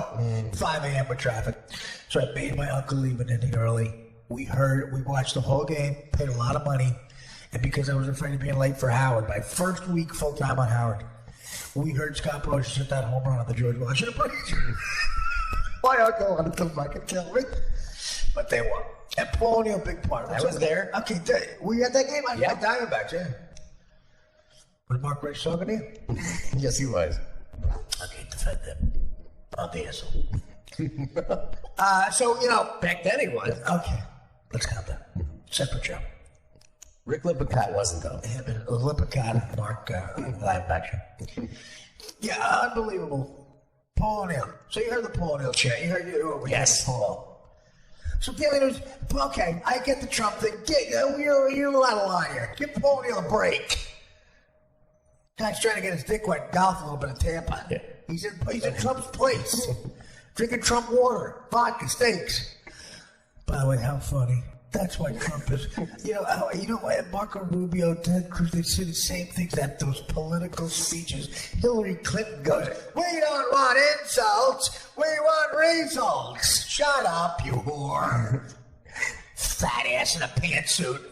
Oh, such canned fucking political rhetoric. Who wrote that for you, sweetie? Bruce Valanche on the fucking payroll now? We don't want insults, we want results. A bunch of morons fucking cheer. Trump is selling steak. He's doing an infomercial for steak. I mean, come on, how do you not love that? What does it mean anyway? Let his advisors make the decisions. I want 4 years, 8 years of a president selling me steak of the State of the Union. The State of the Union address. He's going to make the State of the Union. These are great steaks. I don't know anything about the economy. Great steaks. I didn't know anything about the steaks. They had. He doesn't know anything about the steaks. They tried to interview all the people, all the heads of the products today on NPR, and only one of them would comment. Of course, NPR. You're liberal fucking love over there. They're doing well. They're getting Trump elected, people like NPR. I agree. Interview the kid like that's gonna do a lot. Hard hitting the state company. It's just so funny. I mean, look, I don't like Hillary Trump. I don't know, whatever. He might not be right, but it's just funny. It's way more entertaining. I mean, that's why he's a celebrity. Harry Shearer's the first guy who said, "He's so bright." I'm like, why is he's a celebrity? He said that on this show. People love celebrities. I mean, look, I'm a third grade celebrity, man. When people see me and they recognize me, it's like you can see their face. It's like the celebrity in this country is our royalty. It's unbelievable. I've got out of massive tickets. I can run over a midget. They recognize, like, what Trump's saying, and shoot someone up Fifth Avenue. He's right. Celebrity. Guess what? The Apprentice got canceled. You know what kept going? Celebrity Apprentice. That kept going. Don't give me the Amoruso shit. She became a celebrity. So, I mean, Daily News, give Paul O'Neill a break, all right? We get it. We get your opinion. Trump's Hitler. Good one, okay? Don't fuck with Paul O'Neill. Don't fuck with my Paul O'Neill. I love him. And that's talking points. By the way, when Bill O'Reilly refers to himself as talking points, and then puts talking points in the third person, I want to crawl through the TV. And I like Bill O'Reilly, okay? But I want to cave in his head with a Funko bat. Because it took me a while to realize this. He does a thing called talking points at the beginning of each show. And he's a brilliant broadcaster. Yeah, and he gets it through. But I realized at the end he goes, talking points thinks he's wrong. And I go, wait a minute. Is he talking about the people who wrote talking points? Because it's not him. Or is he talking points? And I said, wait a minute. And Dan confirmed, Bill O'Reilly is talking points, and in that he's referring to himself in the third person as his character talking points. He has an alter ego or a character talking points, and he goes, talking points thinks this is wrong. He's talking about Bill O'Reilly as talking points. I want to cave in his head. Hillary Clinton might be indicted, but probably not. Obama might give her a pardon. Talking Points thinks this is wrong. Talking Points thinks Hillary Clinton should be tried. Talking Points, it's like he's saying Bill O'Reilly thinks. And he's Bill O'Reilly. He's talking points. My head's gonna explode. Talking Points. Talking Points thinks this is wrong. Talking Points think blah blah blah. Talking Points wants to fuck Ebony. Talking Points wants to fuck Ebony's unbelievably black with white features pussy. Talking Points thinks there's nothing better than black with white features pussy. And Ebony's one of them. Talking Points loves the fact that Ebony's only been to one Christmas party at Fox and has not seen her and Geraldo Rivera accidentally drunkenly kill a whore. And then have Hannity and Brett Baer get rid of the body. Talking Points wants to fuck Ebony. Talking Points has already fucked several women on the show. He won't say ho. Talking Points. I want to see Talking Points on Bill Maher. We'll go to Talking Points. New rule. If your name's Talking Points, you can't talk about yourself in the third person. As Talking Points. Talking Points. Talking Points thinks you're an asshole. Bill Talking Points thinks that this show's wrong. Talking Points thinks liberals are fags. Okay. Talking Points wants to go on The View again. The amount of views, great. Whoopi Goldberg leaves because he says that Muslims put down the buildings at 9/11. Whoopi Goldberg gets up and leaves. And so does Joy fucking fat-ass Bayar. Sit down, asswipe. Get paid $10,000 a minute to fucking spew out your stupid opinions. It's a great country. Bill O'Reilly says fucking Muslims put the buildings down. Like, yeah, it's a fact. You get up and leave. Talking Points was very bad that day. All right, George Martin, the Beatles guy, died. Here's a promo of what we're going to do on the show. We realized when Bowie died, and I've always known this rule. Rick Rubin told me this, the first Beastie Boys album. He got away with all those Zeppelin riffs. He only plays 6 seconds of them. If you just play 6 seconds of a song, you don't have to pay the royalties on it. You get 6 seconds. Actually, it's 7, but we're making it 6 to play safe. So we did it with Bowie, and it was very funny. We played 6 seconds of about 20 Bowie songs. Some of the younger comedians didn't get it. But George Martin, the great Beatles producer, died. So this is a tease. We're going to do about 15 to 20 of these coming up. This is a tease. This is 6 seconds of 3 Beatles songs as a tribute to George Martin, and we can't afford 7 seconds or the whole song, so we'll just play 6.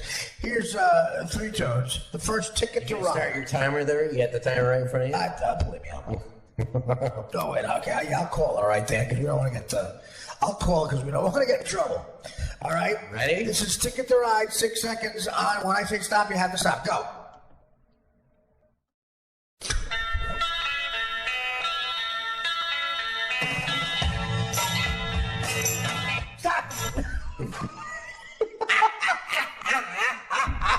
I hope that makes people laugh as much as it makes me laugh. Well, don't say that. It's putting pressure on the bit. Everybody tweets off. It doesn't, Dan. It's so. Don't ask people if stuff's funny. Stop laughing. That's right. Don't ask Twitter if something's funny. Never. Twitter will say the negative thing all the time. Don't ask Twitter if cancer's good. They'll always say the negative. Okay. Here's 6 seconds of yesterday. Wait and go. Yesterday. Stop! Yeah. Talking Points thinks this is funny. Do you agree with Talking Points? Okay. And we'll end it up with here's 6 seconds of Let It Be. Mm-hmm. Okay. On my start. Ready? And 6 seconds of Let It Be, tribute to George Martin, the Beatles. Go. Go.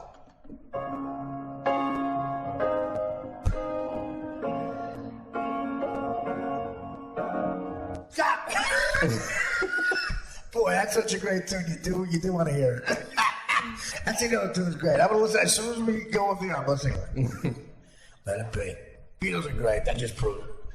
So that's a tease. We did a long show here, but we're gonna do that soon. Soon look for that. Soon look for us analyzing the Trump kids. Look, again, I'm not a Trump hater, but I'm a comedian. And when his kids talk on these shows, they say the same exact thing. It's like a script. That's great. Melania's great. She's a great lady. Eric Trump and Donald Trump Jr. and Ivanka talking about the importance of hard work. First of all, hilarious. Second of all, we're gonna play them talking in separate interviews, then play it over each other. We're gonna have a blast. So that. Another 6 seconds of Beatles songs, a tribute to George Martin coming up, and of course, I'm going to try to do Barry Sanders into debating different people. Right? Barry Sanders Alliance, doing a town hall, and a lot more fun. But again, guys, I want to thank you for letting me brag a little bit. But the point is, my career is going very good right now. It could suck soon. I'm not putting the whammy on it.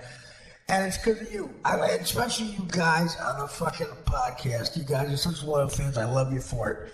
So look for all those things and pray this TV show gets on the air. If I gave you the title and showed you a picture of the person I want to do it with, that alone will get more laughs than anything I've ever done. Just the picture. And the movie too. And that's something else. It's I stand myself 9 times. I had another best-selling book. I did another special for Comedy Central and stand-up. I didn't think I'd ever fucking be outside again, guys. And it's because of you. So look for Crashing on HBO. They're holding me for a month, from April or mid-May to shoot it, which means probably the fall. Look for Crashing on HBO by Judd Apatow with the great Pete Holmes and some of me. And Ari Shaffir show, This Is Not Happening. I tell Babe on Cocaine Story. Classic from 04 on the Stern Show in Malibu. And in front of an audience in LA. And it came out great. Thanks to Ari. And April 5th, look for that on Comedy Central. And I'm in a Kentucky Fried Chicken commercial. Look closely in the back, you'll see my face. And royalties are coming in. Ka-ching. They premiered tonight. Thanks to all you people on Twitter. I'll keep tweeting out stuff. And this podcast is my new passion. I love it. I love doing this, guys. What you're about to hear before the O.J. Anderson at Trump golf course, which is why it's relevant, interview. Before that, like I said before, in 1993, I was with this group that did all sorts of comedy, from stand-up to improv to sketches, called Midnight Madness. I was 24, 25 years old. And that led to a group called Live on Tape, which led to MTV, which led to everything else. Direct line back to what you're going to see. But I didn't realize the producer of that show, a show we did at Caroline's, Caroline's had just opened on Broadway, the Broadway location. They moved from the Seaport. And it was the hottest place in the world. And through, promotion, we packed it on an early show one night on like a Wednesday or Thursday. Beautiful shot of my sister in the audience. When you see like I'll show you, we're going to give you a link on Twitter how to see this whole show. The opening we're about to play, you can see the whole thing. But at the beginning of the montage, you see my sister's face. It's just so gorgeous, and it makes you melancholy for the old days. Still as gorgeous as ever. But my mom was there. They were seeing me perform really for the first time in a setting like that. It was almost like a Broadway show. And Jimmy Palumbo plays Johnny Trino in Beer League. Runs away with Beer League. Such a great actor. So funny, so talented. Me and him wrote this sketch. It's basically construction workers doing an Abbott and Costello bit about 2x10s instead of pages. And it ends with a parody of the Jean-Luc French mocha commercials and a trip to Paris, also relevant. It's impressive work by Jimmy and yours truly. I enjoy it. So this is the bragging show. But here's the audio of it. And what's the link, Dan, on Twitter? I'll tweet it. Well, we're going to tweet out a link where you can see it. It's a YouTube link. Yeah, I tweeted it too today, but we'll retweet it. We're just reminding you. See the audio of it's funny too, because I weigh about 160 pounds. I have bone structure and a jawline. So here's the audio of that, and then the link for the video. And after this, O.J. Anderson at Trump last summer with me and the great Chris Cotton and Danny. And O.J. Anderson being so funny, we ask him very provocative questions. Thank you so much for another great podcast. Full out, I love you all, and look for more fun to come.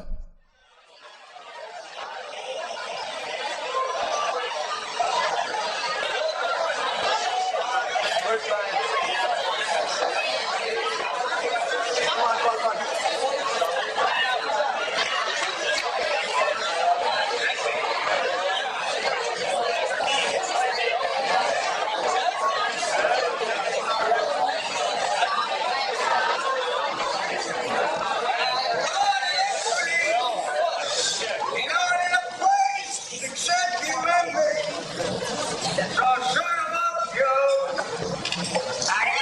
Hey, what do we got coming in on Tuesday? The 2x10s. 2x10s? I thought you needed 2x6s. Nah, the 2x6s are coming on Wednesday. Wednesday? Yeah, I told we need 2 by 6 o'clock. 2 what? 2 2x10s by 6 o'clock. I thought you needed 2 by 6s by 10 o'clock. Nah, 10 o'clock's when half-inch sheetrock is coming in. Hey, wait, you're not half-inch sheetrock coming in on Wednesday? Yeah. It's like a 3/4-inch sheetrock coming at 1/4 on Friday. You mean to tell me we got 2 by 10s coming by 6 o'clock on Wednesday, 2 by 6s coming by 10 o'clock on Friday, half-inch sheetrock coming in on Monday instead of the 3/4-inch sheetrock when they run it on Thursday? No, I'm telling you, we got 2 by 6s coming on Tuesday instead of the 2 by 10s you wanted on Thursday. The 1/4-inch sheetrock is coming at 1/4 on Friday, and the 3/4-inch sheetrock is coming at half-inch on Monday. All right. Not that we didn't know anything for Saturday. What do you mean Saturday? You said the Joyces were coming in. No, I said my wife Joyce is coming on Saturday. Your wife Joyce? What is she doing there on Saturday? She's bringing a fucking 2 by 10s. Hey, speaking of Joyce, isn't her sister the one who's a little bit of a pain in the ass? Yeah. She's getting married on Sunday. Nah, she's getting married next Saturday to Fred. Fred? Yeah, that's right. That's the guy that was in the movie Spartacus. Fred used to go to school with a guy who knew a guy who used to work with somebody who was a husband on the Spartacus diner on New York Street. Yo, Spartacus, I see there all the time. Good coffee. Listen, we gotta wrap things up here. We gotta get to the show. What show? For Christ's sakes, how many times I gotta tell you? Midnight Madness is over at Caroline's in New York. Oh, yeah, that's right. Hey, listen, how do you get to Caroline? Caroline, sir? Hey, group onto the Goddess Bridge, shoot over the line. Like that comes down by the ferry. Take the ferry to the band. Take the band to Grand Central. Get on the earth train. At Port Authority, transfer to the sea train. I'm down here, you end up in fucking Queens. Take the sea train to 2 south past 138th Street. Get off, go upstairs. You'll see a Whitney soap shop on the corner. Go inside, ask the kid behind the counter. He'll tell you Jack gotta get the counter. You're trying to tell me I gotta take group up to the Goddess Bridge, shoot over the line. Take that to Staten Island Ferry. Take a ferry to the band. Take the band to Grand Central. Get on the old train. Transfer a Port Authority, get on the sea. Don't get on the edge, otherwise I'll end up in fucking Queens. Then take that 2 stop past 138th Street. Get over. Go upstairs. There's a flippy sub shop on the corner. Go inside. There's a kid behind the counter. Tell me exactly how to get the counter. Now you got it. Is this for smoker? Yes. It's General Foods International. Lovely taste. What does this remind me of? Our trip to Paris. We ate at that darling cafe. What was that waiter's name? Sean Wu.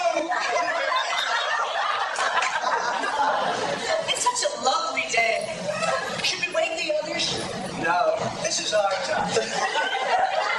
Why do we get naked and go to Caroline?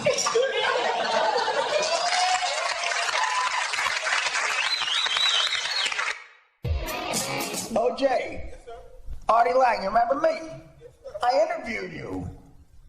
How you doing? I know you look around with just a hot dog in your hand. You want to sit down?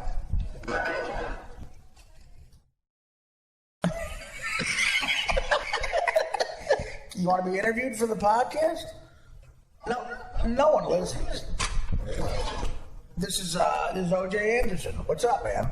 How you doing today? I'm really enjoying this great weather we have here at Trump National. This is a freaking long hot dog. You see how freaking long this hot dog is? Does it make you uncomfortable? It doesn't. It looks a little gay. I know. Not too much girt, but it's pretty long though. Now, OJ, It's pretty good. It's Darius told us. were there any gay players on the Giants in the 80s? Man, ain't no gay player played with me. I keep telling my friends that they keep saying, "Y'all, there were gay players during your time of the year." I said, "No, it was not. Nobody ever came out and said they were gay during the time I played professional football." not to say if they were or not to say I would have had a problem with it or not. I don't think anybody would have had a problem, but we just didn't have them during that time, so it's this new era. Well, you understand, homosexuals existed in the 1980s. I'm almost sure they did, but it just didn't play with me. I mean, I would. Yo, I've been telling how long the hot dogs are. I'm telling you. Listen, you know what I kept saying? Ain't much girt with this bubble. It's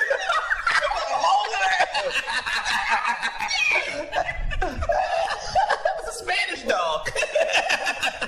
Now, what's the worst thing you ever saw Lawrence Taylor do?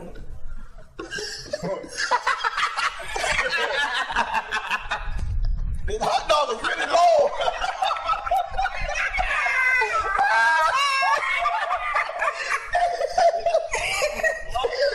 Did you ever do coke with Lawrence Taylor? Not much dirt on this hot dog, boy. Unbelievable long. There's rumors too that he did cocaine. Of course, he never would. He was an athlete. He would never bother with any of that, right? You ever tried this strawberry Powerade? It's really good. It's strawberry lemonade. It's very tasty. I've not tasted anything this good in so long. It's really good. What? Are you mad that O.J. Simpson ruined your name? Well, what I say about that is when Mr. Simpson was making commercials and running through airports, nobody had an issue with me and him being called O.J. Now that he got in a little trouble, now they want to say it's a problem. But by trouble, you mean decapitating two human beings? Eliminate. Do you feel that O.J. killed those people, or do you think he's innocent? I'm gonna try to put some ketchup on it. Ketchup work. Ketchup might be like that. I'd like to take away some of the taste. It is red.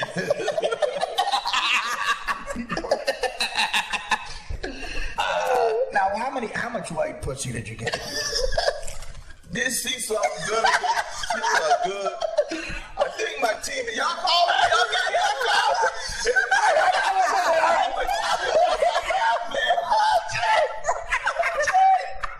me. Great interview, man.